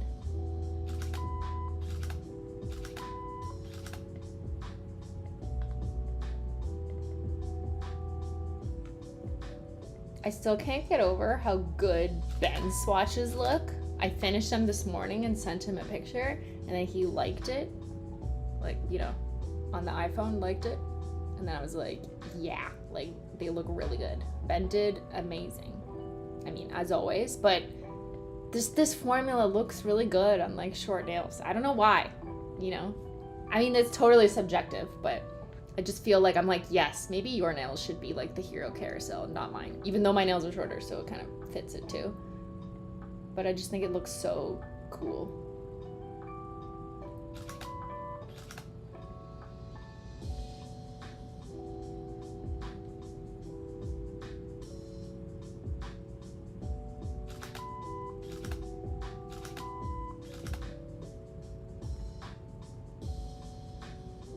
I mean, everything I'm saying makes no sense. I'm like contradicting myself. But it does also occur to me that if your nails are long, then you have more room to see the difference between the visible nail line and this formula and the not visible nail line. So it also looks really cool on longer Just nails. bought some jojoba oil and vitamin E for my own DIY cuticle oil. How much do I mix together for best results? It depends what kind of vitamin E oil you use. If it's the one that's stickier and thicker, I would keep it to 1/3 or less of the ratio relative to the jojoba oil. But if the brand is like regular viscosity and it's as thin as the oil, then you could do like half and half. But if it's stickier, I would make sure that you're not using too much, because then your solution ends up like kind of sticky and thick. And you want it to be the consistency of the jojoba, I find.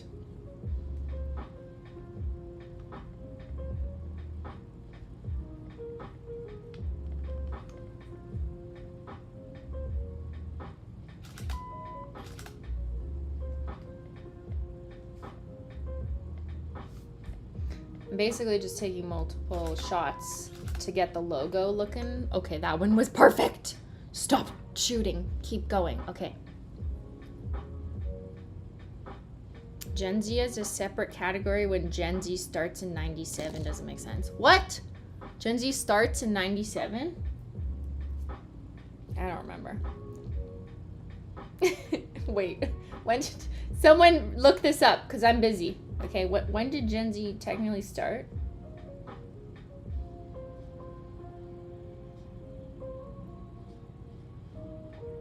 Do I have bad survey design?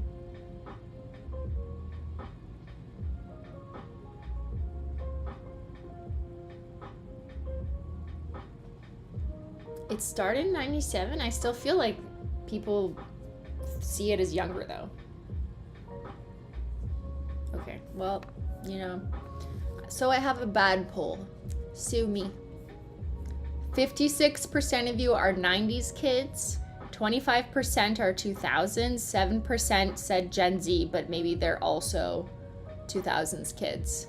Now that I think about it, because Gen Z was a 2000s kid, right? So maybe we'll just like aggregate these two categories, and 12% are older babies.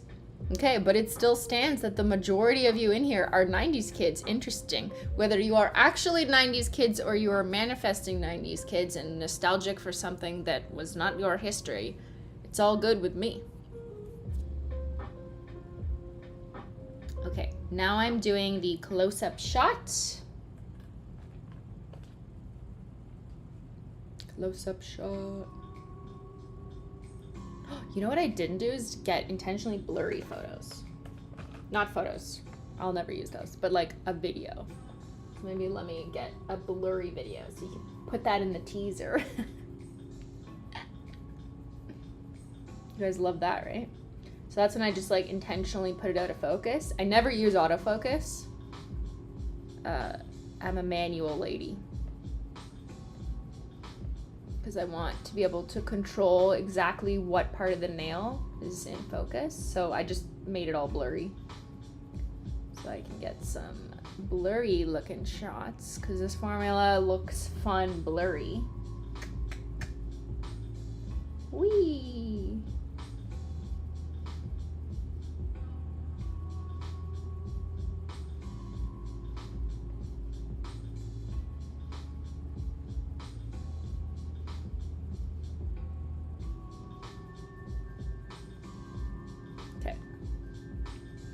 And now I'll just get the straight up photos, not blurry.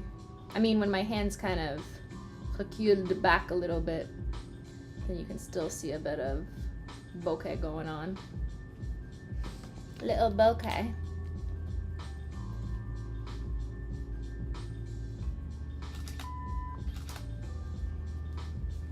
Looks fun, blurry, taking notes. Guys, if Holo Taco issued exams or had like a bar, like the Holo Taco bar. Oh my god. Guys, we should have the Holo Taco bar. And it's like a bar and you get to write an exam. Okay, you go to the Holo Taco bar, you get a shot of Holo, or you know, maybe a drink of choice or acetone, whatever. And you also write your exam. So you get there, you got your drink, your Holo, but then you gotta do a 90 multiple choice question exam, and only Holo Taco detectives will pass. Okay, so it benefits those who study up in the Discord.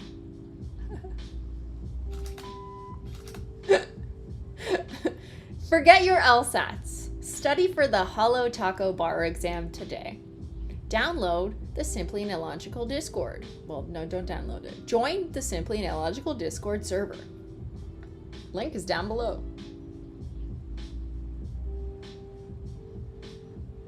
Score higher than your peers. Follow all the clues. Exclude nothing from your evidence files. And make sure you're following the Holo Taco detective's desk for all pieces of evidence. Which ones are relevant? and which ones are completely useless. You decide, because they're all chaos.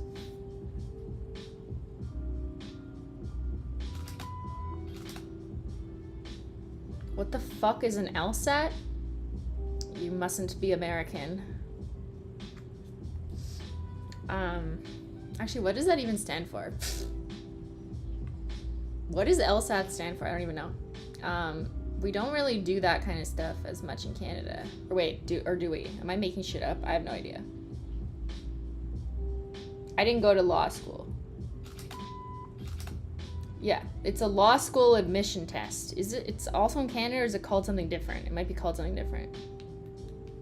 It's like the SATs, but it's law school. And for some reason, I forget about the SATs because we definitely don't have that in Canada.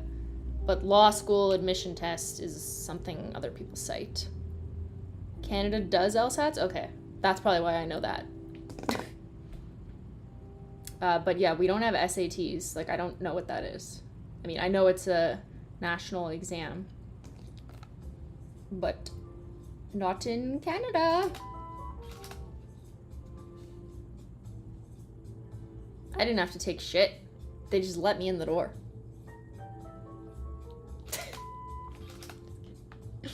They let me in the door and they shouldn't have. Okay, I think we got it.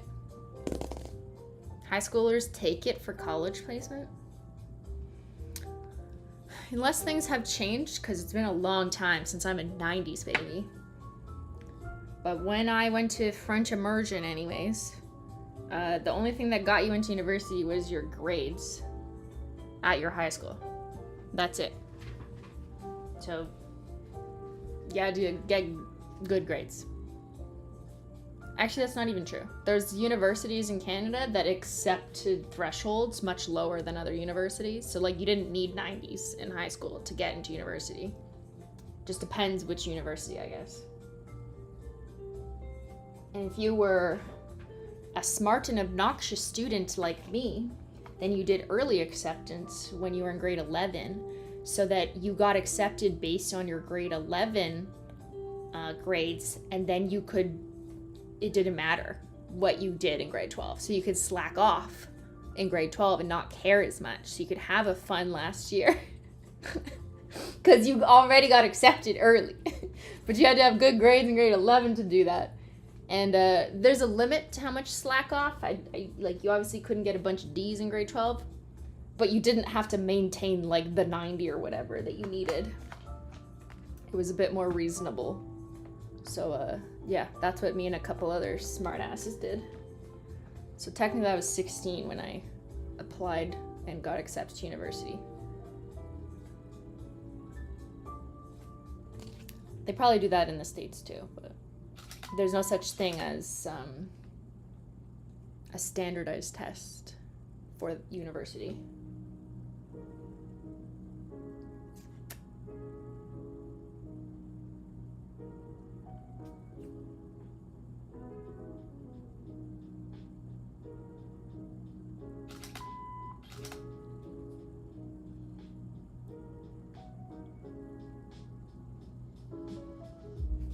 Yeah, there is EQAO, which I don't even remember what that stands for, but that was in like grade 6 and 9 or something. 3, 6, and 9.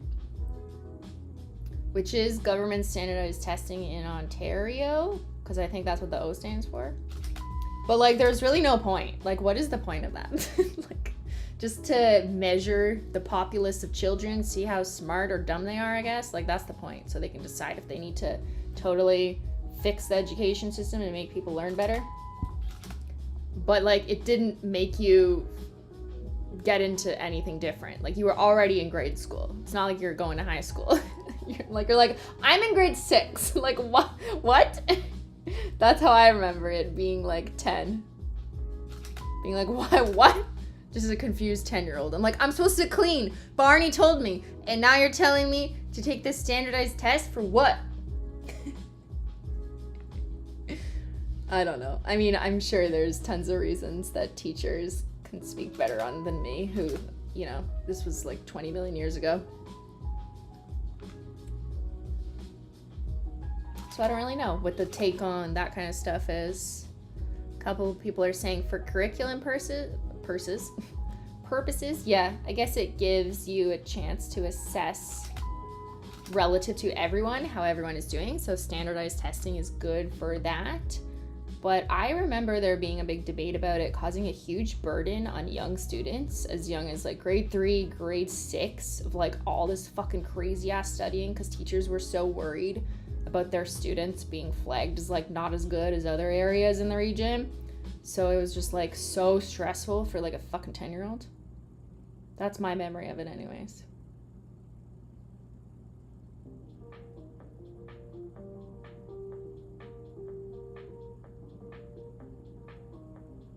And the benefit for you as the 10-year-old was like nothing. You're like, what? Why? Why am I doing this? We're not going to high school yet. I'm 10. Or no, I'm not going to university yet. I'm 10. Okay, I'll get water when I go upstairs. I'm just talking to myself now.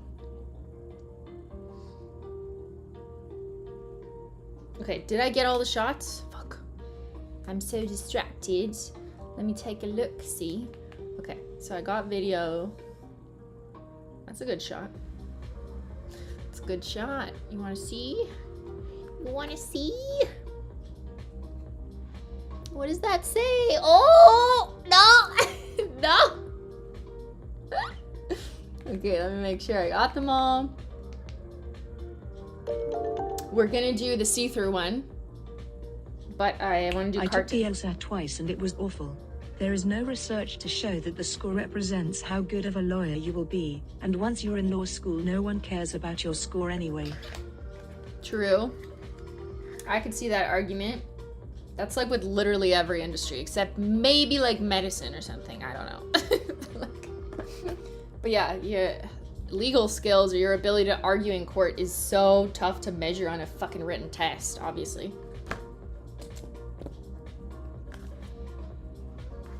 But at the same time, I also understand, like, if you've ever been a teacher or a teacher's assistant and you're trying to evaluating people, like, you can't meet every applicant, right? Ideally, you'd like to meet and interview every applicant who's gonna apply to your law school, and like you would let in whoever you thought had the most potential and whatever. But like that's impossible. So how do you assess a ridiculous amount of people in the most efficient way? Sometimes the answer is like standardized testing. So like I hear the arguments on both sides. A model that assesses both would be ideal, where it's like you get the opportunity to be a bit more personable, whether it's an interview, an essay, like a first person piece or something, and then do testing. But like I don't know, I'm not the one administering it, you know? The US is obsessed with standardized testing starting in 3rd grade through high school. But it doesn't truly represent a student's intelligence. As a teacher who has to give this test yearly, I hate it. Yeah, like I just said, I'm in Ontario too. What the fuck do I know? I'm 10.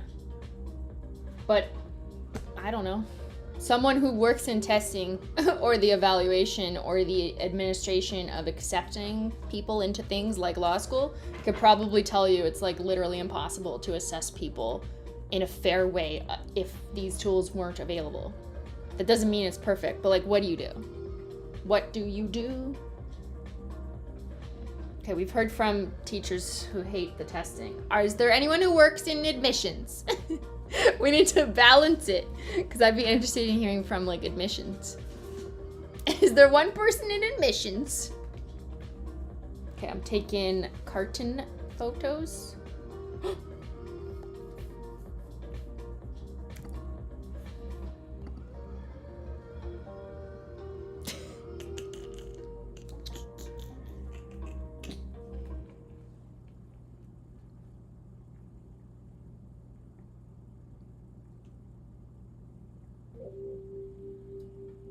The whole chat is quiet. As soon as I was like, anyone work in admissions want to share their side of the argument, no one talks.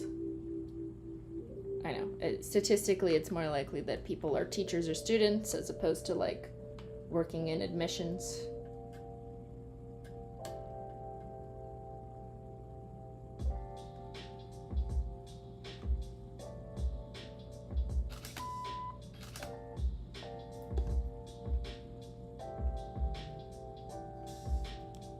Wow. Actually, is my chat broken? It's literally not moving at all. Okay, sorry if I was just assuming that. I think my chat's just broken. Y'all broke the chat. Hold on, I'll refresh it in a sec. The chat is broken.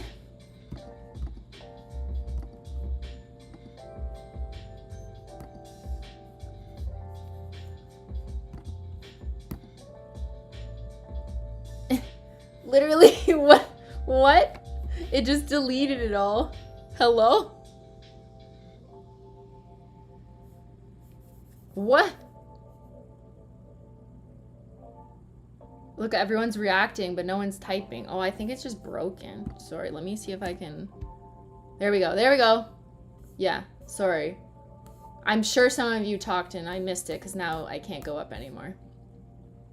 Apologies. It froze for everyone? Okay.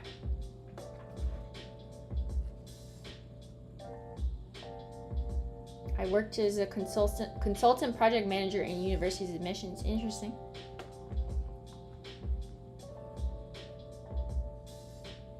SAT or ACT scores were used when candidates who looked the same on paper, the ones with better scores were given the advantage.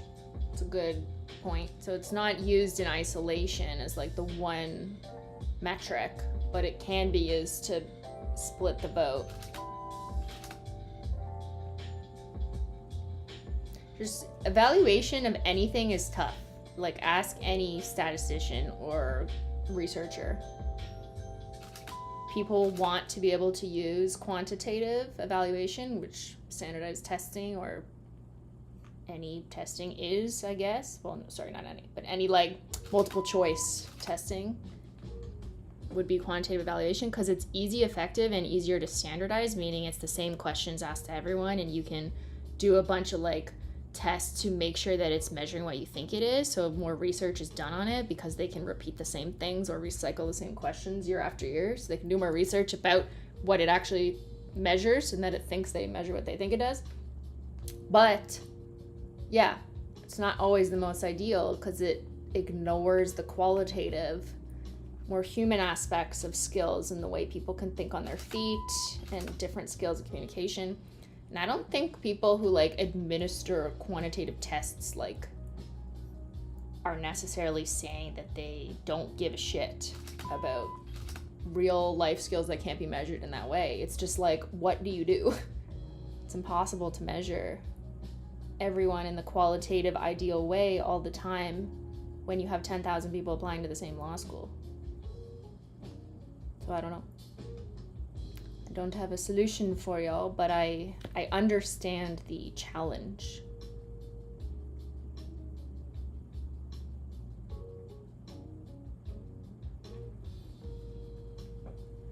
What's the bleeping? It's this. When I take a picture, it goes bleep.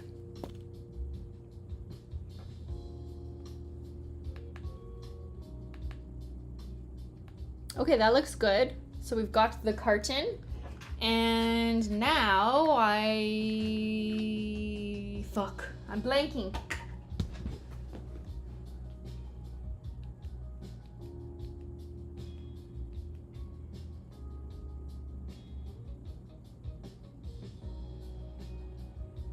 Okay, I'm gonna go upstairs. I was only gonna do 2 swatches, but I think I could get another one done. What do you guys think? What time is it? It's 1:44. Okay, one more. You like the camera sounds? I have to change it. Do we want to do one more, or have you seen enough?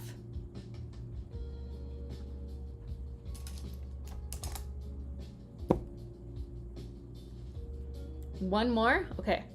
I will BRB because I got to take pictures of this one with the iPhone. Yeah, okay. If you want to do one more round, it's like we're gaming. We've never seen enough. Okay, all right. If you guys are just chilling, that's what we'll do. So a quick BRB while I take pickies around the house. Let me put this back so you can see it. And I'll run a quick ad for Susie. I will return shortly. Behave, chatty.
am back.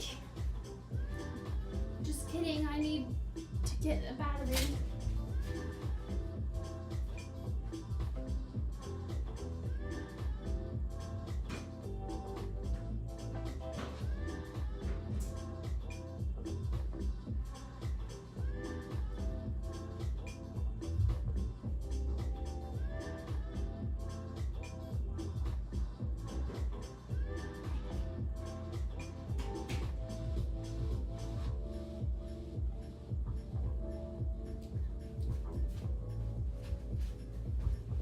Okay, now I'm back.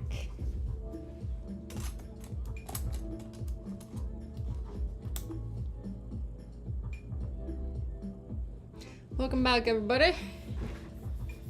Hope you're feeling mighty fine.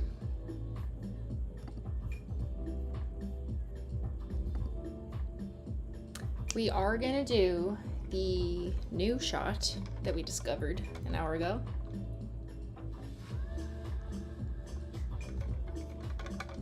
Which is the hand like uncomfortable.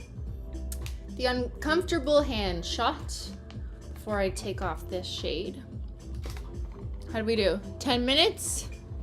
Wait, I missed it. 11 minutes. Fuck.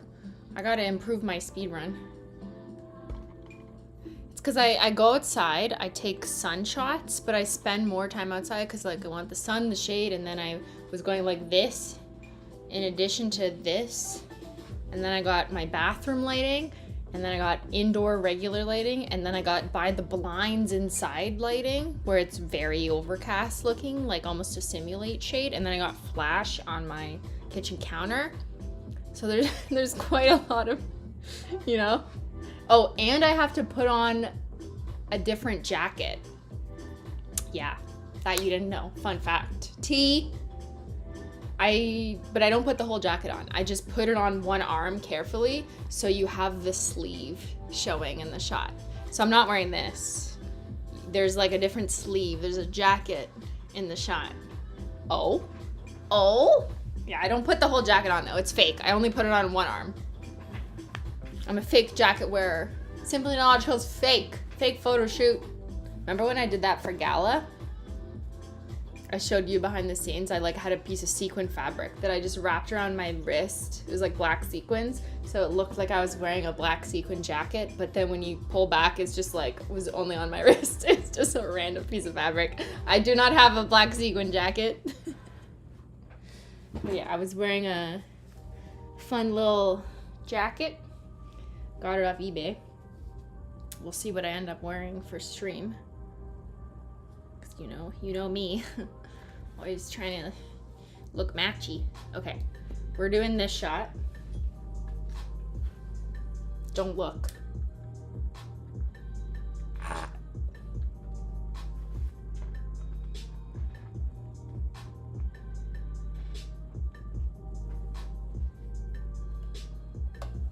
So if I turn this down, I think that was the trick, and this kind of away. Use this to balance my arm.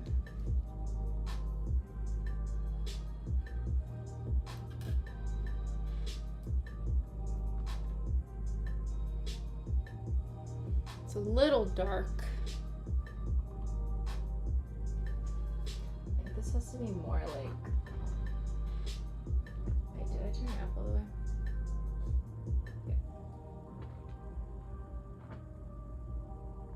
Can't keep staring at it. Don't look. Now I can't see.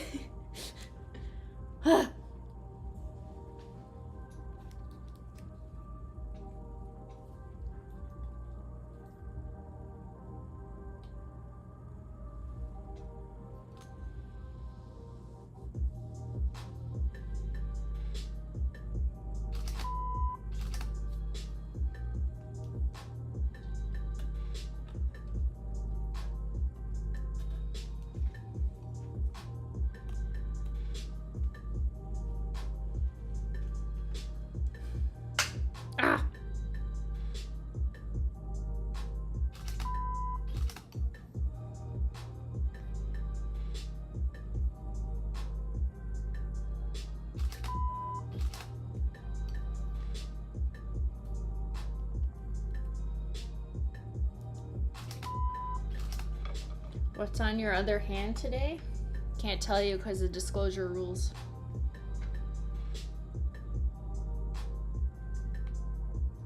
Goes against confidential indirect disclosure rules. Oh my god, what? Who put this song on?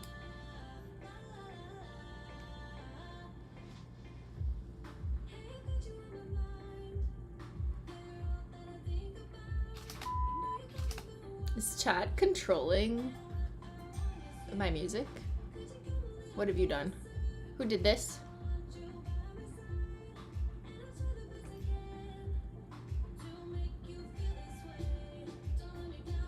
Trying to pump me up?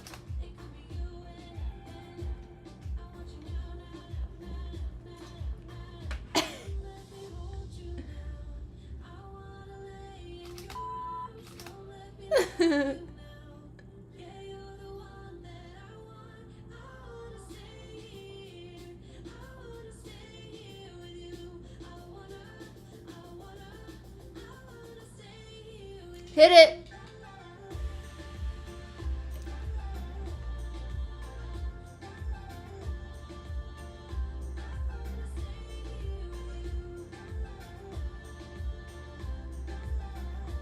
All aboard! The mandatory narcissistic montage. Woo! We did it! Everyone take a break to stretch.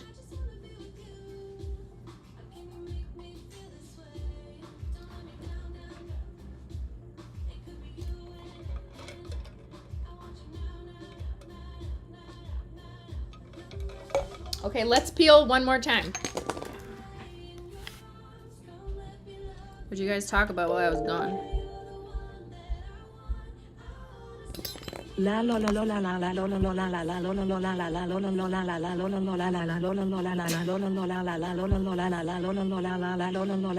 la la la. Man!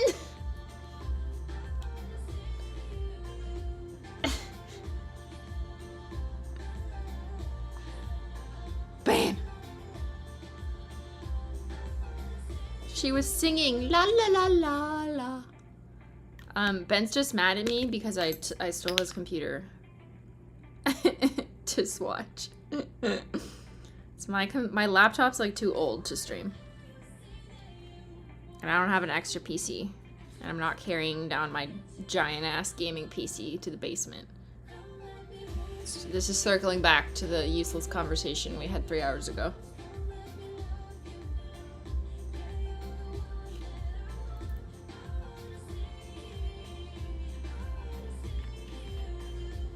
At least the music's great.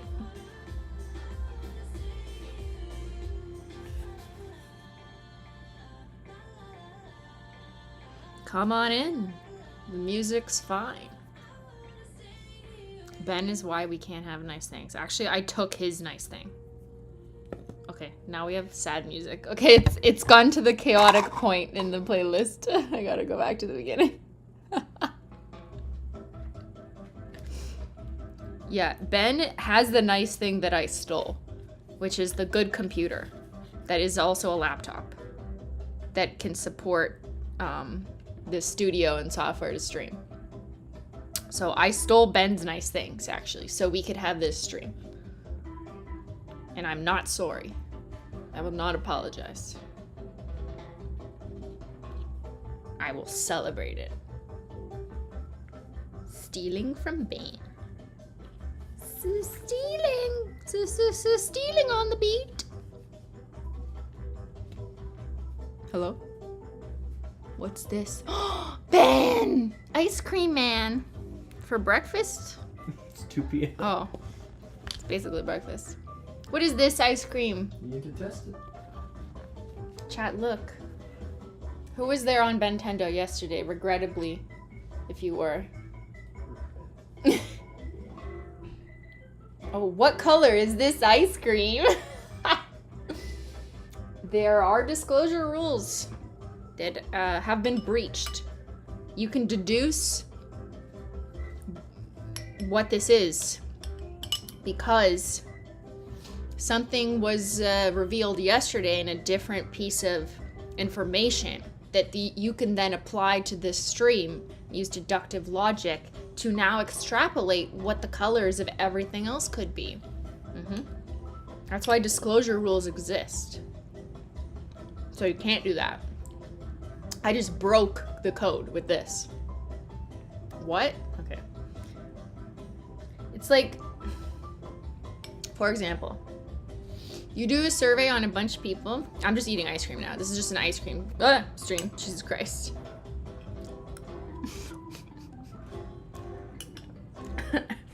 If you do a survey on a bunch of people, or maybe it's murders, okay? Yeah, I know. Sorry. This is just the best example I have.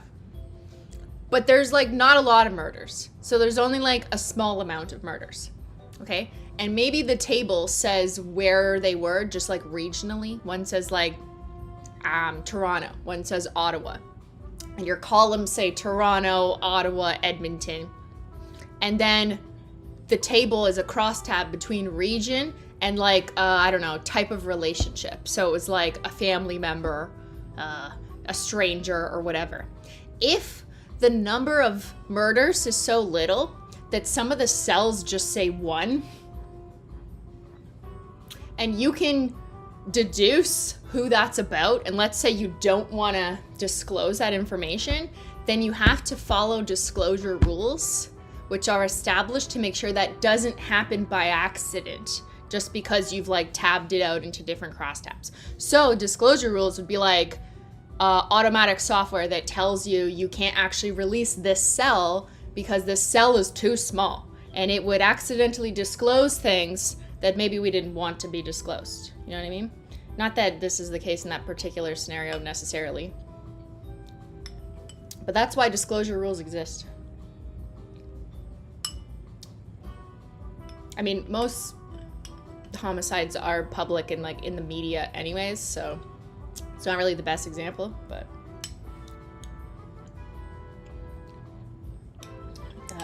good afternoon. So when it comes to nail polish, if I told you what was on my other hand, but you already had a piece of information from another table that you could connect to this one, and you could deduce, therefore, what's the information of something else was based on the information you previously attained from one of the cross sections, then I would be violating a disclosure rule and accidentally giving you too much information. Basically. Whoa, I understood that. Or sorry, wish I understood that. Really? When I apply it to nail polish, isn't it easier?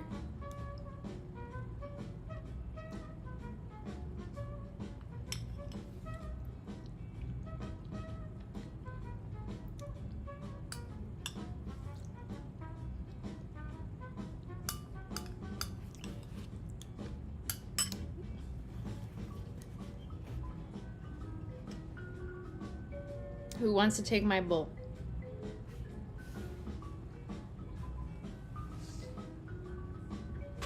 I just left it there for Menchie.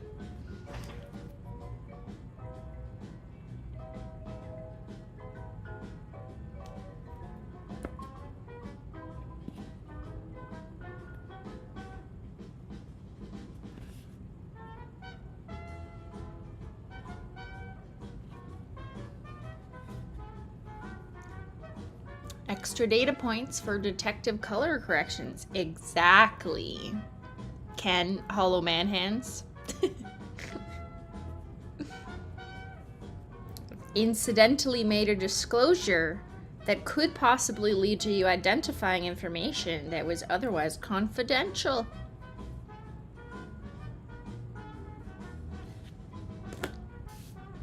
It's not a guarantee, but it's a possibility. Mathematically, if you apply your intelligency, you may be able to deduce what color are my swatches.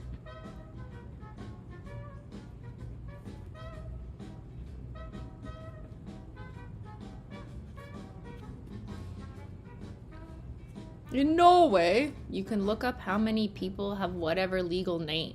What? And I think if it's... Wait, I missed that. What? You can... Excuse me? What?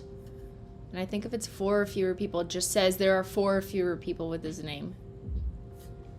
Yeah, actually, that's a good example of, like, them not wanting to say the full name. But wait, if they're disclosing other people's names, then why are they protecting if it's under 4, if they're telling everyone's full names if there's, like, 5? Maybe I misunderstood. I hate systems where you can look up, like, your full ass name in, like, a public system.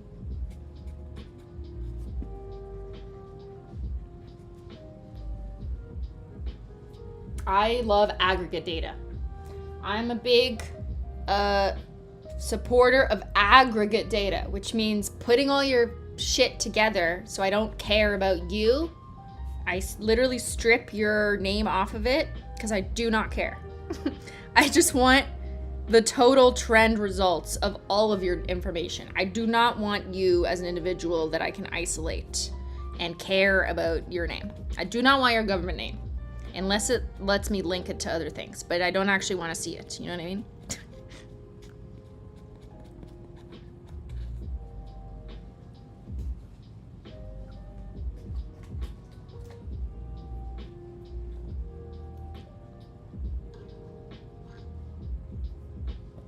I wish I would have gone into data analysis. It's very interesting. Says one chatter. Most chatters are like, boring. Thank you, it's just Jen.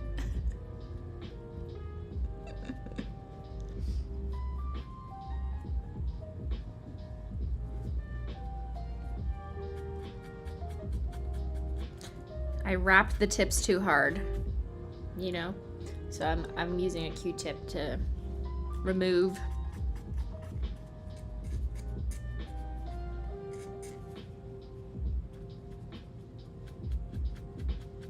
It sounds interesting. What, the sound of me removing?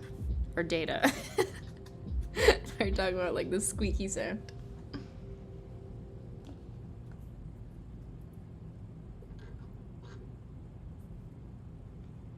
It doesn't give you anyone's name in Norway. It just tells you how many people have that name. Okay. What's the point of it? Just, do these people exist? Yes, no.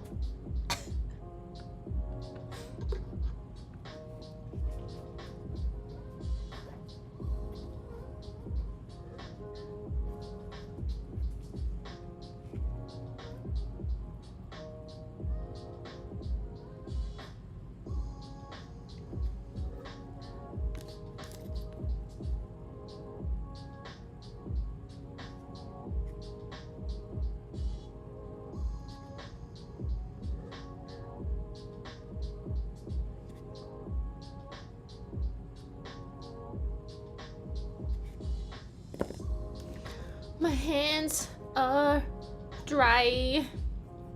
It's the National Statistics Bureau. Yeah, but what is it? What's the point of like just searching names? Like, the data is usually most useful if it's like how many people are in this school district and what is the distribution of the population in terms of like age and gender. To just look up like, are there people with the last name Rotenberg is like more on an individual level of a statistic rather than like a national statistical figure of importance to society. It's more just like a personal curiosity, which I just consider like a different type of data. I mean, like, I'm not saying it's not cool if you're trying to look up who has the same last name as you, but is that like the same social value as like, what is the education level of people in this region?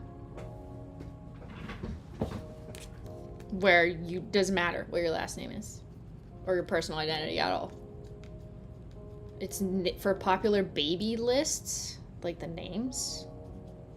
Is that of national importance? To find our cousins. Oh shit. Good. Yeah, you gotta find your cousins. They're on Ben's stream, I hear. To find your cousins.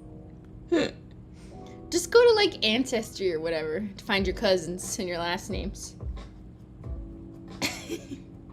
What if your cousins and your last names aren't in Norway? Then you all of a sudden don't know. You don't know if you have cousins in America because they're not in your Bureau of National Statistics, which are limited to Norway. So you'll have to use external sources anyways. Some surnames you can only take on if there's more than 200 people. Rare summaries are protected. Also, it's just naming trends. Okay, just naming trends. What if your cousins don't have your last name? Well, that's why people use like Ancestry or whatever they're called these days. I've never have actually submitted my information to any of those things because I don't want to know the outcome. Don't people just find their cousins by accident on Facebook?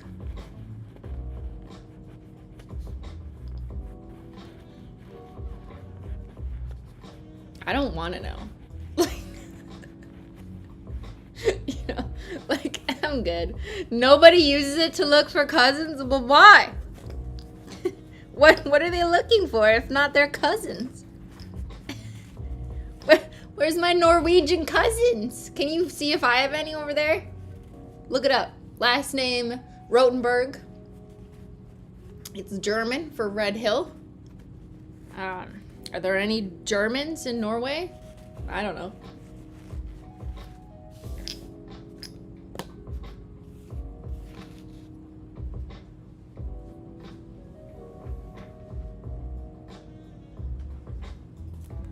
Maybe you're my cousin. Snooth? Did I pronounce that right? Probably not. I feel like I've asked you this question before, so I apologize because I've probably gotten the answer before. But the O with the cross through it, that kind of looks like how French people write zéro or zero. They have a zero with a strike through, sometimes, not always. But the O, yeah, like Sinov? No? Okay, well, like an American would just read it like Sinov, like as if it's just an O without a strike through. But it's pronounced differently, right? The O sounds like the U in but. But? So, Sinov. Sinov? Sinov. Is that right? I thought it was an oov. Like, Tuvelo isn't she some Scandinavian? I can't remember particularly which country, but the singer, where her name looks like it's spelled Tuvlo, it's O with a strike through, but she's pronounced her name and it's Tuvaluv. So that's why I thought it was oov, but maybe I'm wrong. O is U in but also the E at the end is E. A, like in Canadian. Fuck, this is hard, guys. Sinue. No. Sinue. Fuck. Sinuve. Sinuve. Is that it? Sinuve? Snuve. Snuve? I'm so sorry. I actually want to know. Sinuve. Was that close? Sinov? No. It sounds like Sinov. Is it Sinov? Yeah, it sounds way prettier when a Scandinavian person says the word, not a Canadian. Not ooh, it's of. Sinov. Sinove. Sinove. Sinove. Sounds like cinnamon. I love this. C? No, it's not C, right? Is it C? Or sin? Sinov. Sinove. Very close.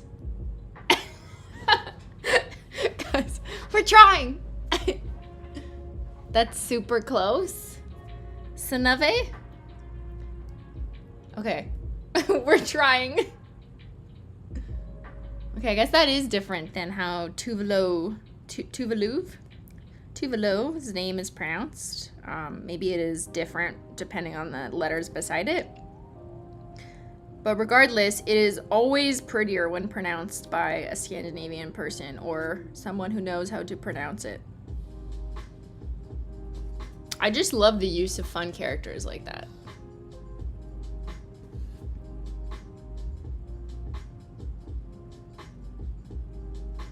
I guess because it kind of reminds me of French, like the use of different accents, circonflexe, accent aigu, which I'm sure is also very confusing for anyone who doesn't speak French. They're like, why the fuck is there a fleck on top of the E? So, take it off.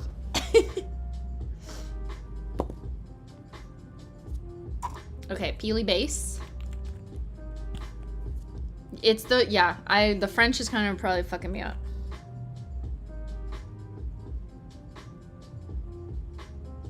Like, why? Okay, you know what the dumbest one in French is? Here, I'll tell you. French people in the chat, get ready to be mad. Okay, the fucking little dumbass thing at the bottom of the C is the dumbest. The dumbest French extra unnecessary thing. What do you even call it? I forget. Like a surcase, cordonnet, fucking, what's it called? The C with the fucking dumbass thing at the bottom. Yeah. That. A CD, that's what it is. Say CD, it just has a little tail, okay? And it's, yeah, it's used when you're like, comment ça va? Like, how is it going? Ça has a C. But I would say it the same if it didn't have the fucking tail. So like, why do I need the tail? Like, I don't need the tail. They just want to be fancy, okay? It's just, it's fancy. It's a fancy C. It has a goat. It's a goatee. Yeah. Française, with the CCD, I'd read it the same if it didn't have it. Like, I don't understand.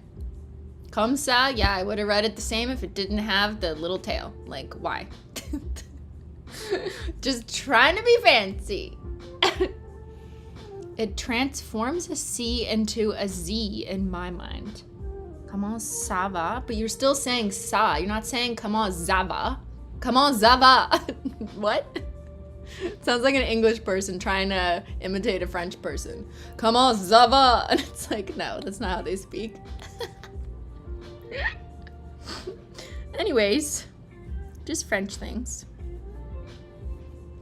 Now the E with the little this way or this way, that makes sense. Okay, arrête with the Christine with the fucking tail. The E because it's like, am I saying it like it's spicy? Like eggy? Or am I saying it like it's boring? And it's like grave. So the E's can be pronounced very differently. But like, I don't understand. The C's like always gonna sound the same.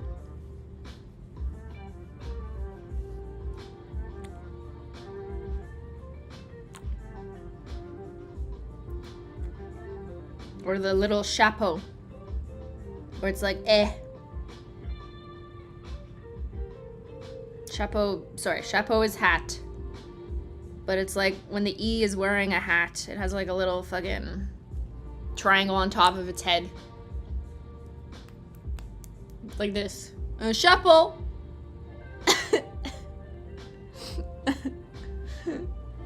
Yeah, circonflexe, but a chapeau is funner to say.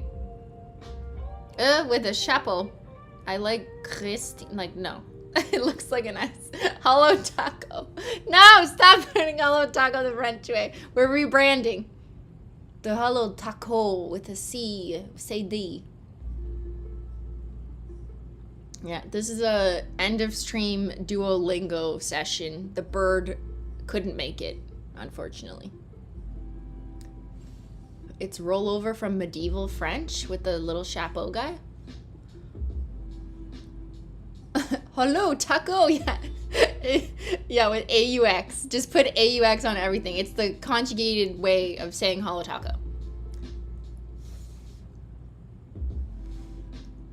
Why does it look like tax with the AUX? Because it almost looks like toll, like a tax or a toll.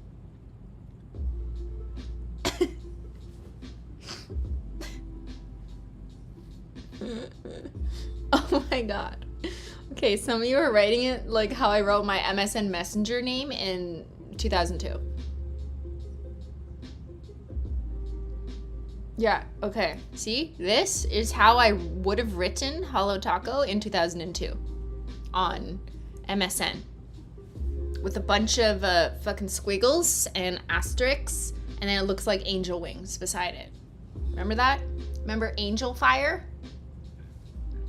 And then I would have purposely logged offline and then come back online so you would see me log in. So you'd try and talk to me. Do you think that would work?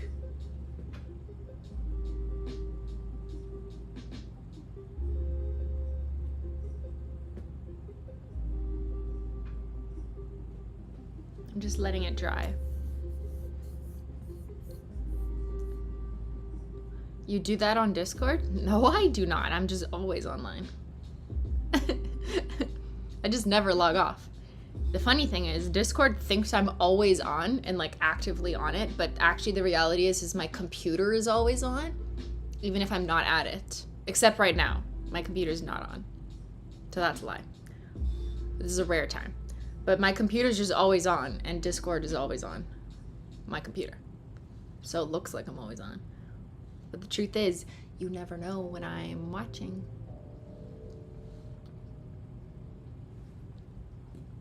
You never know. Somebody's watching me. Now I'm swatching. Ooh, whoa. Okay. Peely base. No, I already did that. Smoothing base.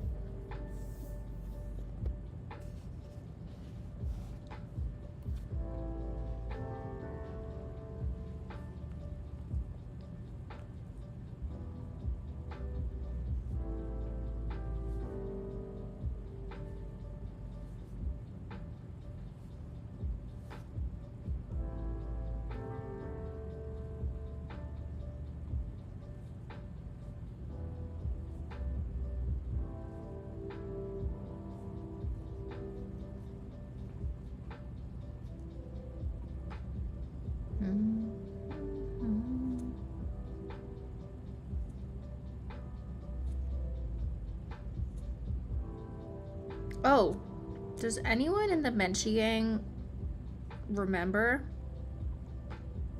what game was voted second in the last poll when I asked y'all what to play? I know I asked you guys last Wednesday, but then I forgot to look it up myself, and here I am doing this instead. But 12 minutes won. That's the most chaotic game ever.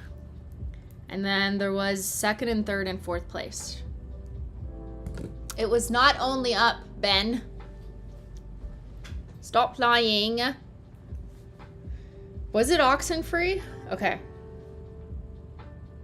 Solitaire. That's what this is. Okay, maybe it was Oxenfree.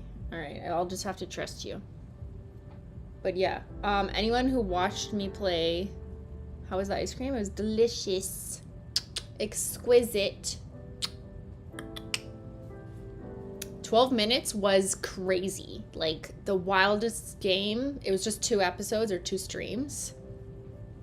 The twist I did not see coming. No spoilers. But it was like gaming, but it was also like watching a movie and waiting for the crazy twist to unfold. It was intentionally frustrating because like you had to keep repeating the 12-minute sequence to gain more information so you could change your actions for next time to do something differently to change the outcome. And then you do that like 87 million times.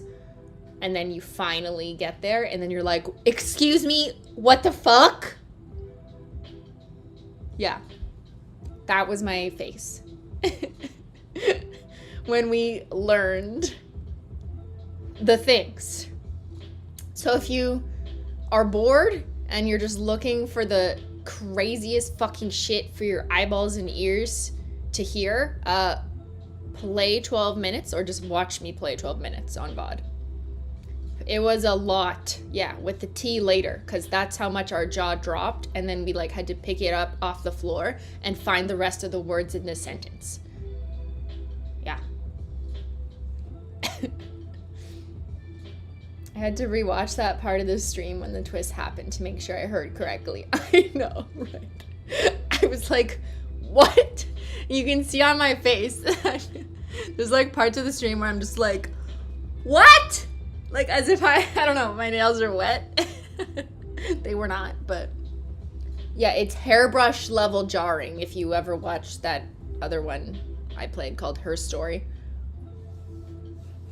Hairbrush levels of shock and awe. Not the hairbrush. Not the hairbrush. Okay. Never to be mentioned again. Arrête là.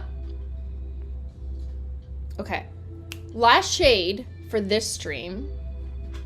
There's more than 3 shades in the collection. There's one I don't want to do because I'm gonna save it till when I'm off stream because I also want to do another wider shot with some props and I want it to be that color, so I'm not gonna do that now. So let's do this color. Let's do this color.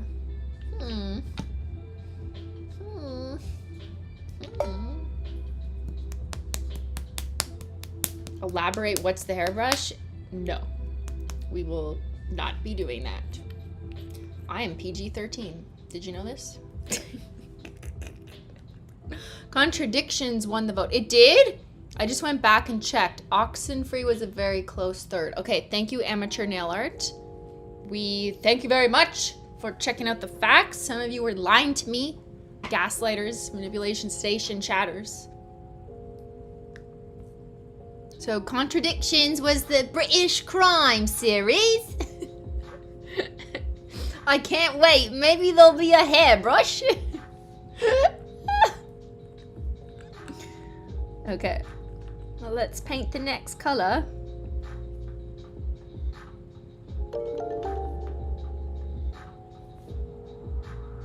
Contradictions won the vote. I just went back and checked. Oxenfree was a very close third.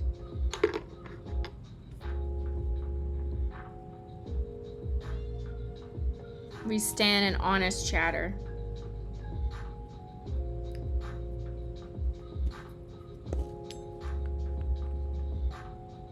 Yeah, I hope there's no hairbrush in that one. But you never know. It's a British crime show. These Brits are crazy.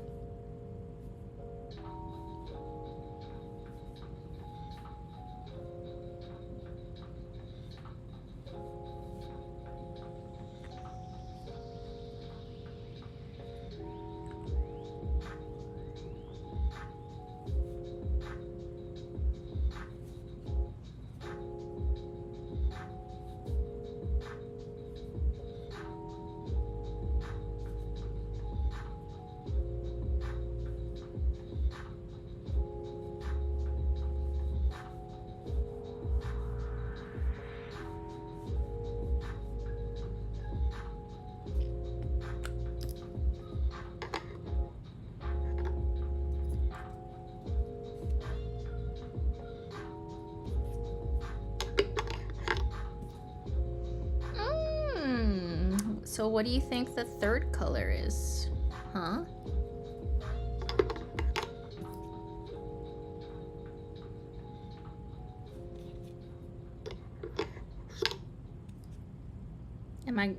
Did someone ask if I'm gonna do a Skittle Mani? I just saw the word Skittle Mani. They probably weren't asking me, but I'll answer. I do have to do a Skittle Mani, but I'll do it later. One thing at a time. Core swatchies first. And then I'll do Skittle Mani.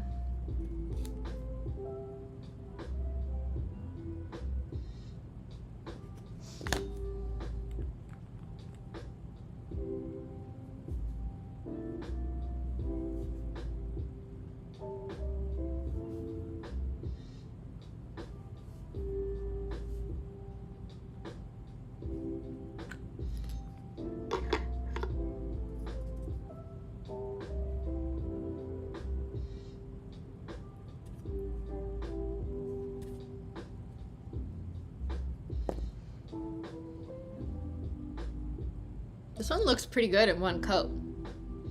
It's lighter-ish.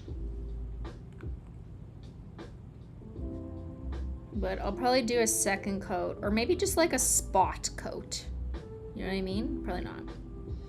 With formulas that are like more jellier, you could get away with doing like one coat and then kind of just doing spot coats. Like say you just kind of missed one side of your nail, you could totally just do that on the second coat instead of the whole nail, because it's more forgiving in terms of seeing like the lines on the side. They kind of just blend into each other.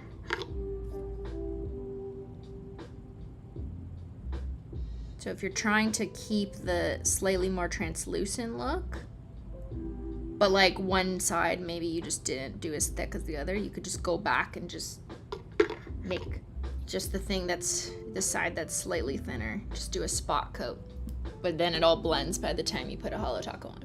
Whereas like you can't do that with very opaque formulas, because you would like definitely notice like the stroke difference. But let's evaluate the first coat.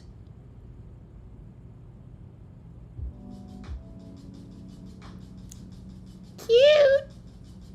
Who is she? It's still so weird seeing me with these nails. Like, that's not my hand.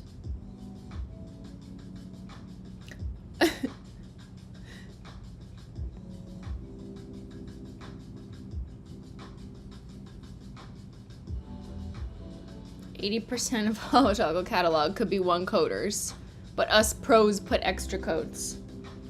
Yeah, there's a lot of cremes that if you put it on thick enough and you have short nails, you could just do one coat. That's what Ben does all the time. He's just like, I just do one coat, I don't have time for two. I just put it on thick and don't care if it's all over my finger. But best practice is to put it on thinner and just do two coats.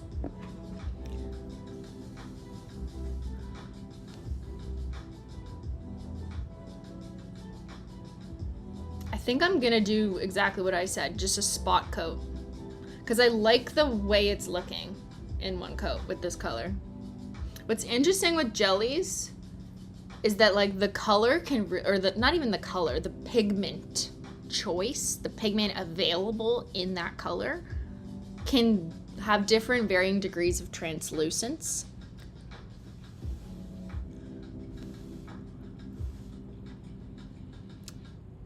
And if you have shorter nails, like this is me trying to get used to painting on shorter nails, you know? I feel like I'm like having to learn again because I'm used to longer nails and then the coat taking you further, you know? But when I have shorter nails, it's like I have more on the brush.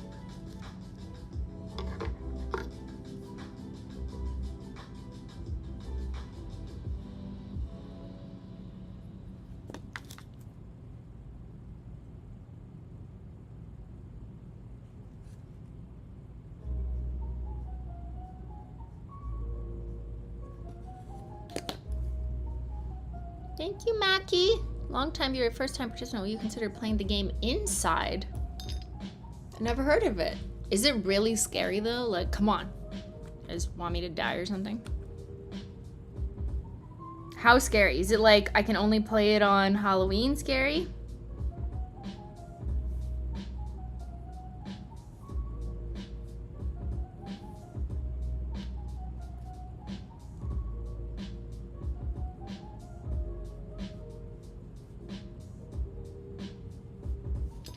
Okay, I'm doing a spot coat, which is just kind of painting basically like the sides of my nail.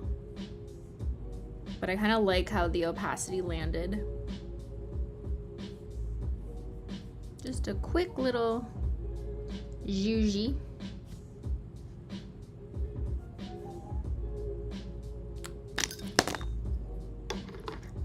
But with this formula, I feel like it's gonna be way more forgiving for people who aren't as expert at like painting very specifically somewhere. Like with one coat black, as amazing and opaque as it is, if you don't paint it on like perfectly the first time,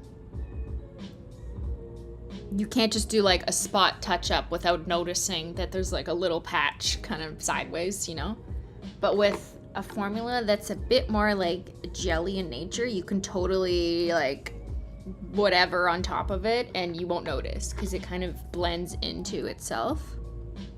Which also means, think of all the nail art possibilities. Maybe I've already done some. Wah!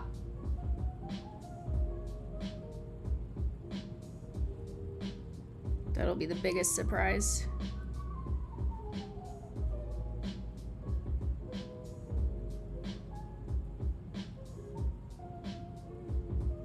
The biggest twist is that Simply Nailogical might do nail art.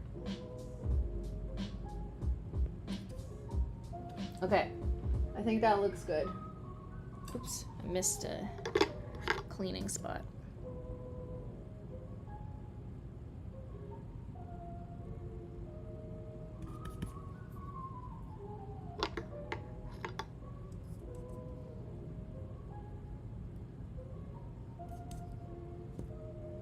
Lovely, just lovely.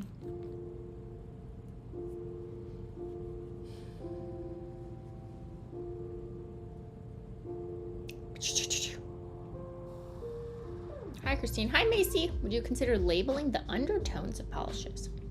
We had done that at a certain point, but there is some degree of subjectivity in that because some people maybe disagree. Unless it's like really obvious that it's like definitely cool or definitely warm. But otherwise it's kind of tricky to do that because some people may not agree with that assessment, you know what I mean? So it's almost safer to just not, unfortunately, because then if you disagree with an assessment that was written there, you know, we don't want to accidentally have that outcome either. So that's why the key is just, I think, providing a lot of pictures of different people with different undertones. And you can kind of use that as close as a frame of reference as possible and look at it that way. Shades really do pull differently on different people, so it's not always as simple as just saying something is cool or warm undertone. Unless it's literally like fucking the coldest navy blue ever. Let's like, then maybe you could say that, but then you don't really need that description when it's that very clear. Okay, glossy taco time. Glossy taco it up, yeah.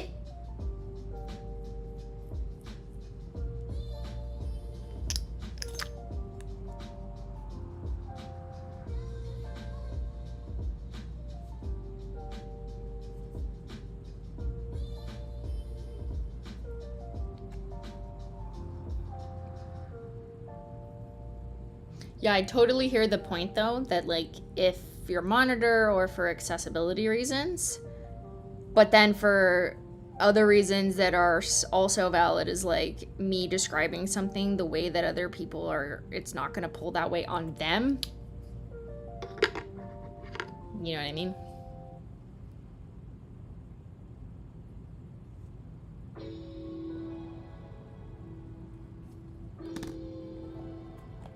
But yeah, it is important to describe the color as accurately as possible without making assumptions about how it's gonna pull on different people, I guess is what I think the goal should be.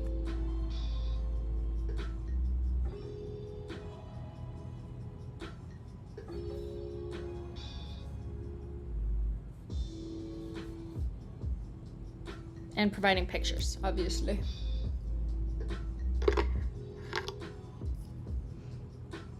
Okay, we are almost done.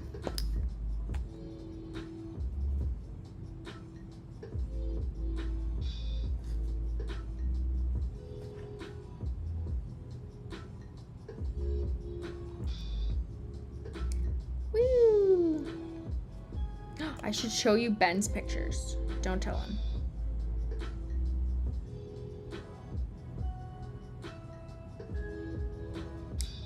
Okay, after.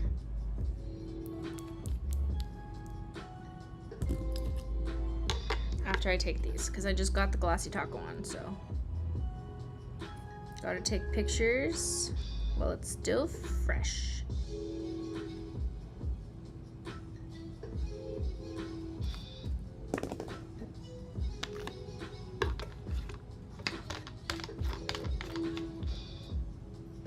Wearing Existential Crisis. Woo! It's so beautiful. If only there was a way to bring it back. I always have mixed feelings on things like this, because like if I just bring everything back, then like I'm just like everyone else who lies to you and says that something was limited edition when I was fully intending on bringing it back. Not that I was, but that is the perception.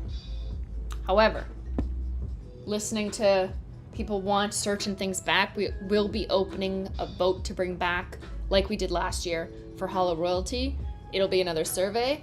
And I think we're gonna give you 2 categories to vote. Like, because we retired a lot of cremes, and then we have other shades that aren't cremes, we might do it like that. Like, what creme would you like to see brought back, and what not creme would you like to see brought back, and then maybe bring back both. That is what I'm open to. It's a democracy for Holo Royalty to actually gather data on like what people would be interested in purchasing, and not just bringing it back because a couple loud voices, you know, said so, but truly like what will you purchase, honestly. You know, or what would you be interested to see. However, at the same time, don't read that either as like we could definitely bring Existential Crisis back. I don't know the answer yet, because not everything is just about that. It's also like, can we get those pigments again? If we can't get the exact same pigments, are they close enough that people would feel it reasonably represents Existential Crisis, or are we at risk of people being like, it's not the same, so I want the original, now I'm more mad? In which case we'd probably just not do it. But there's all these questions that we kind of have to figure out in advance of the poll to decide like what is possible. But even still, supply chain changes all the time. So it doesn't make it easy. It makes it very annoying. But we try and do our best to listen to you guys. And also keep it cool. Keep it reasonable. Not bring back literally everything just because. So yeah, some things that are limited will never come back, because that's kind of the point. Otherwise, what are we doing? You know? What are we doing?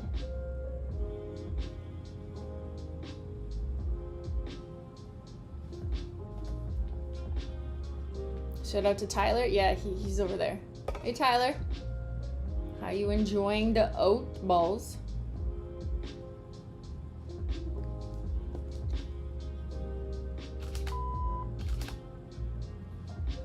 The only one I'm sad about is Super Glossy. Yeah, but that's more of that's a different type of decision. One that was the right one to make at this point in time. Just the industry and evolving changes and about industry standards, about what's in the product. That's ultimately like, you just have to trust that we made the right, correct, best decision. And I wouldn't be surprised if more people make similar decisions for reasons.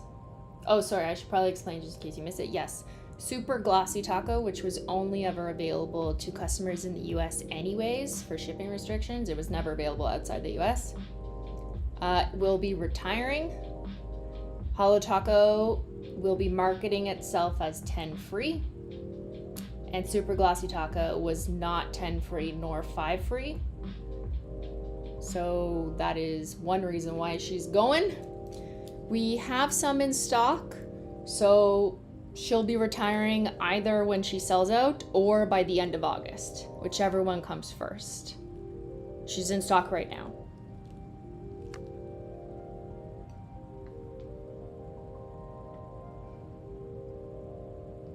But Glossy Taco, which is 10 free and has been available to everyone to purchase, is not going anywhere.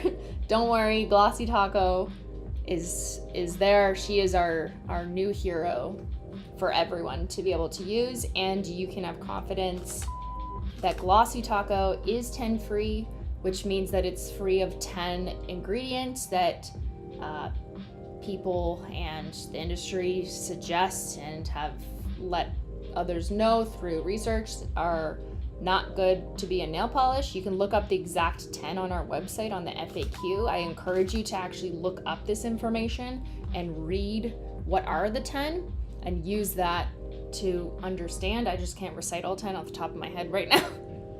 It's like an SAT. But I think people should read when companies say like we're free of this, as opposed to just reading like, oh, you're 28 million free, therefore you're good. I think you should go look at what those 28 million are. I mean, depending on how much time you have to read 28 million lines.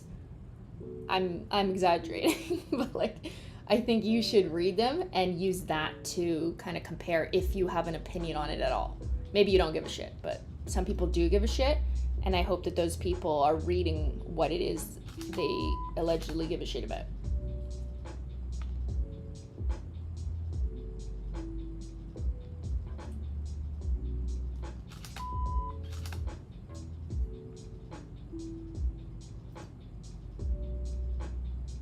Rolling on set.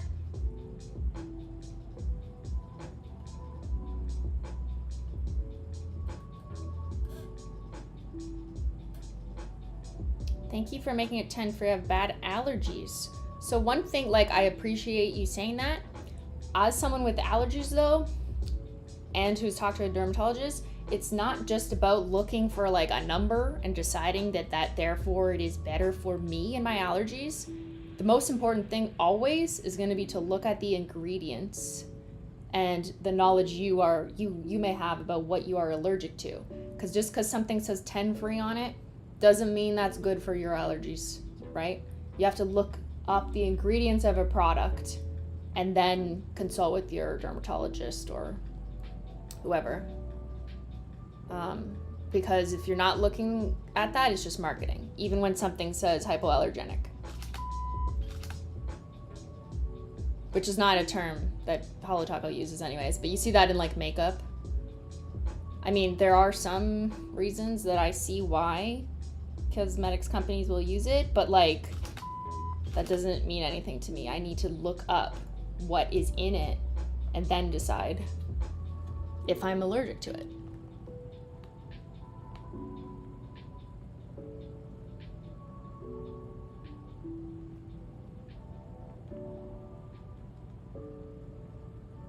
I think someone pasted in the chat what the 10 are, so sorry, I can't scroll up, but someone else can.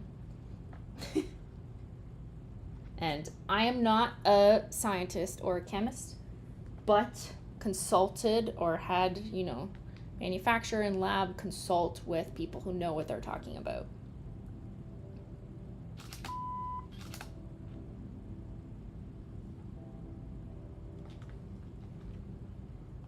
Yes, I'm the science queen, but like, I'm not actually pretending to genuinely know about things that are of scientific conclusions in the chemistry base of nail polish.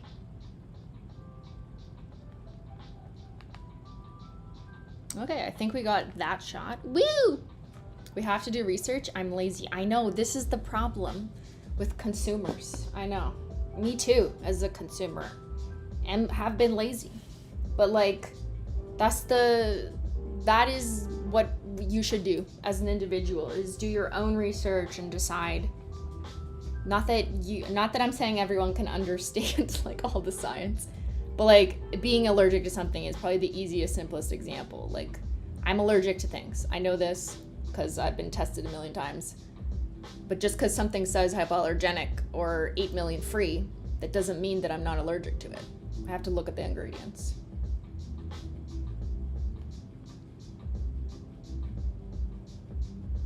And if you're not allergic to things, then I guess you don't have the same problems that we do. But there's other things that may influence your decision to decide to use a product, to wear a product. And it does require a little bit of research. Not that you need to be like a major expert, but I think it's important to also try and not just look at the brand, honestly. And I'm not even just talking about HOLO THERE, like literally anyone. Don't just look at a brand who's like, we're 87 million free, therefore we're the best. Google what that means, find research articles or someone who's deconstructed it that isn't coming from the position of selling product. And then decide. Try and make an informed decision. Unfortunately, it requires research. But I know you guys are good at that. All you do is research my nail pictures for clues.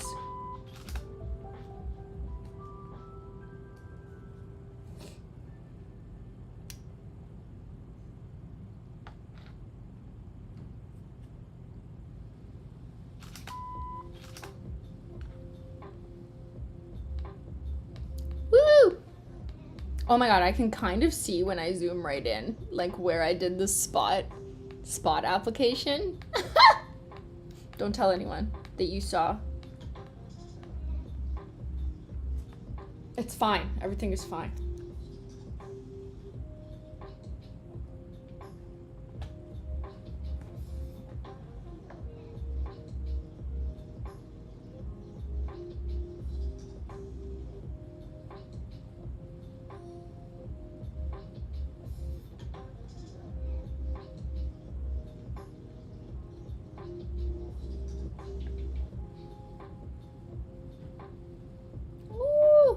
I love when it kind of blurs. It's so pretty.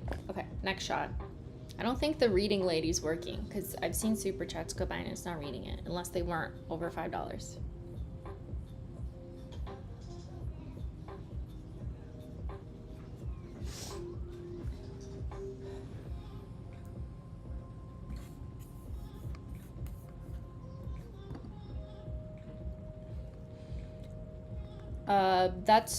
I mean, there are different regulations elsewhere, but it's about what's in the product, I think, not the marketing aspect of it.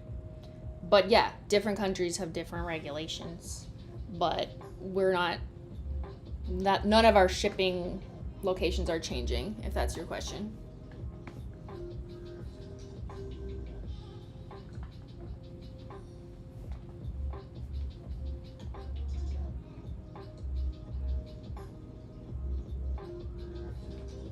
Still have hand cream on there. I was so relaxed I fell asleep. Yeah. It's a relaxing work stream.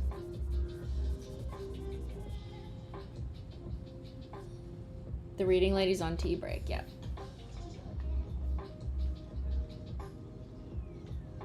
Reading lady, where did you go?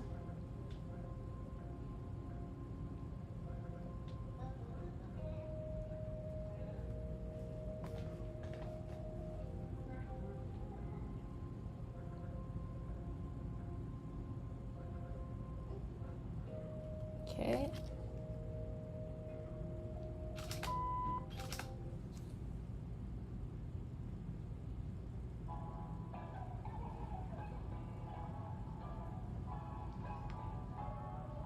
Other countries are more restrictive, yeah, for sure, than the US.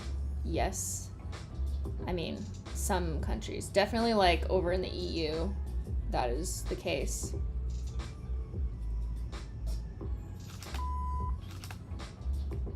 I wouldn't be surprised though if over time things kind of become more that direction. In some ways I think they already are. But, you know, not my field of study. I'm sure it is someone's in the chat though. There's always someone in the chat who's like, actually I know everything on the subject because I worked in wherever.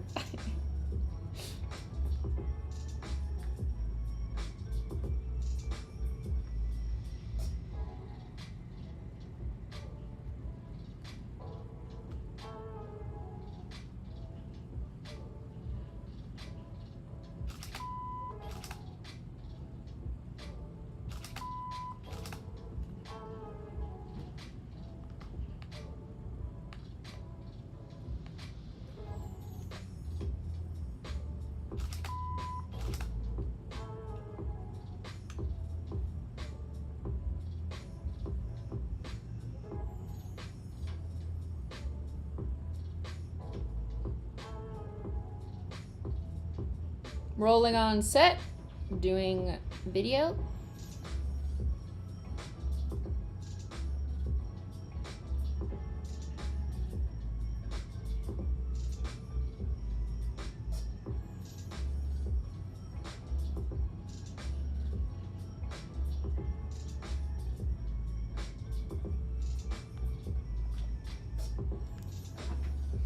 Thank you, Kim.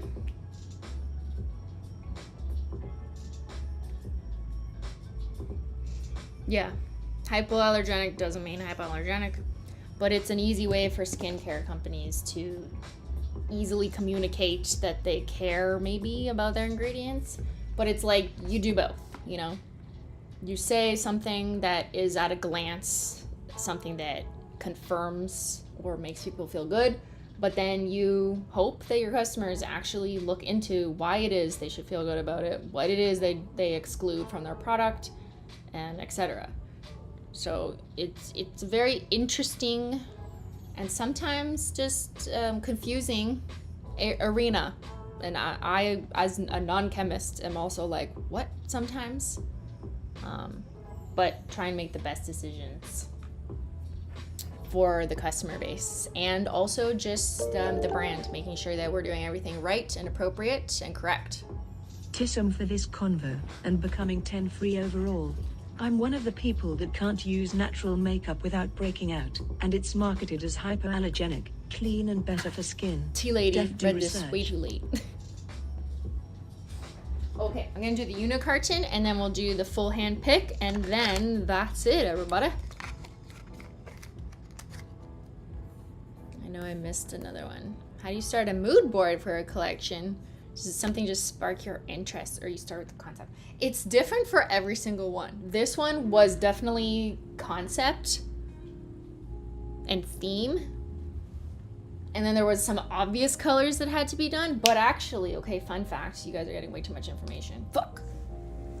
Sometimes, not always, it totally depends, but sometimes collections are gonna be just like what pigments and colors are available that work properly and are appropriate for us to use. Not always. Like, here, I'll use a recent example. Like Vacation, so much flexibility and freedom over like what shades we could have used, and formula, because like the point was mixed formulas, right? So, you know, if I wasn't, that was very much about mood board and formula. So there's way more room to like pick some things, you know, move it this way or whatever. But if I have a single formula that we're doing and I want it to be consistent across the collection, and it's like a specific type of formula, and it's only available in less pigments, or less pigments are approved through all the testing and other regulations, then you are a bit more limited. So your mood board has to like accommodate that sometimes. I think one thing people don't think about is like as if we had this unlimited infinite number of possibilities under the sun to do for something, and they're like, well, why'd you choose this when you could have done this? It's like, well, you don't know that there actually was maybe some decisions made because of what was available and appropriate for us to use in our product and sell to you.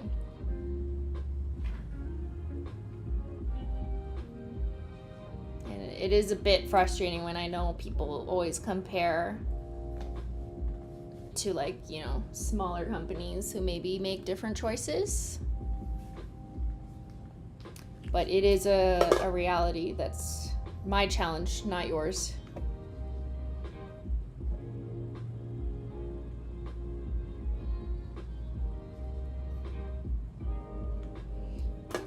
But always trying to do the coolest shit, regardless.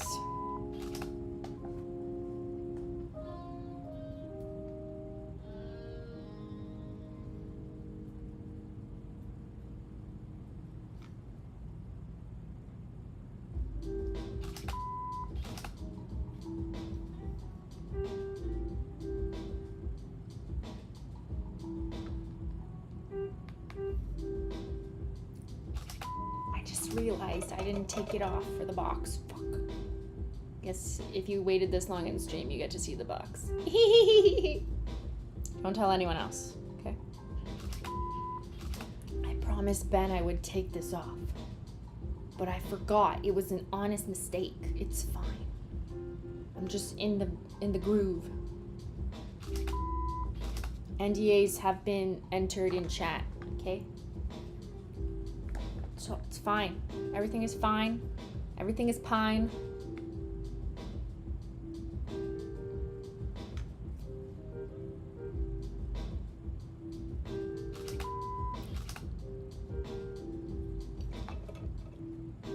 quick, quick. I hear him in the shower. Rolling.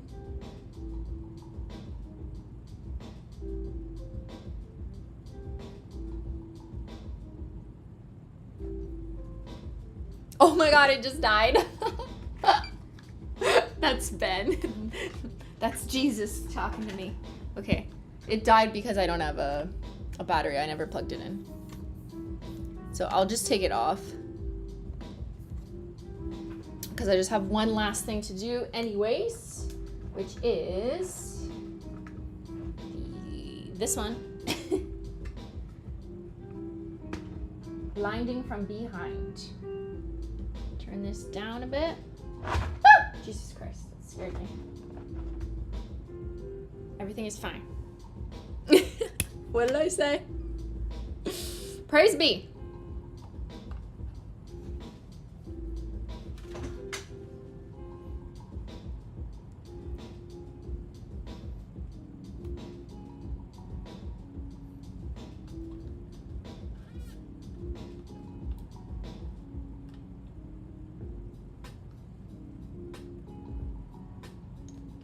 We are doing the last shot where you can kind of put light, like my goal is putting light behind my nails. Actually, I wonder if I should go like this. So I can take a better picture of the translucencies. Just kind of showing how the visible nail, or not the visible nail line, the part of my nail that exceeds past the fingertip looks different when you put light behind it. It's just to help kind of showcase the formula a bit more so you get a better idea. But I don't know if I'm gonna love these pictures, to be honest. So we'll see.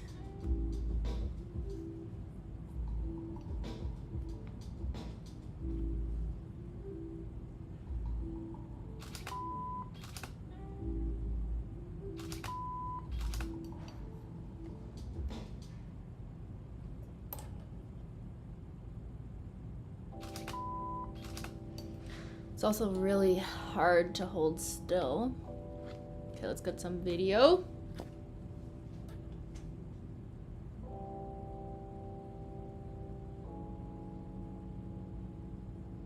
I really like this background though. It's super fun.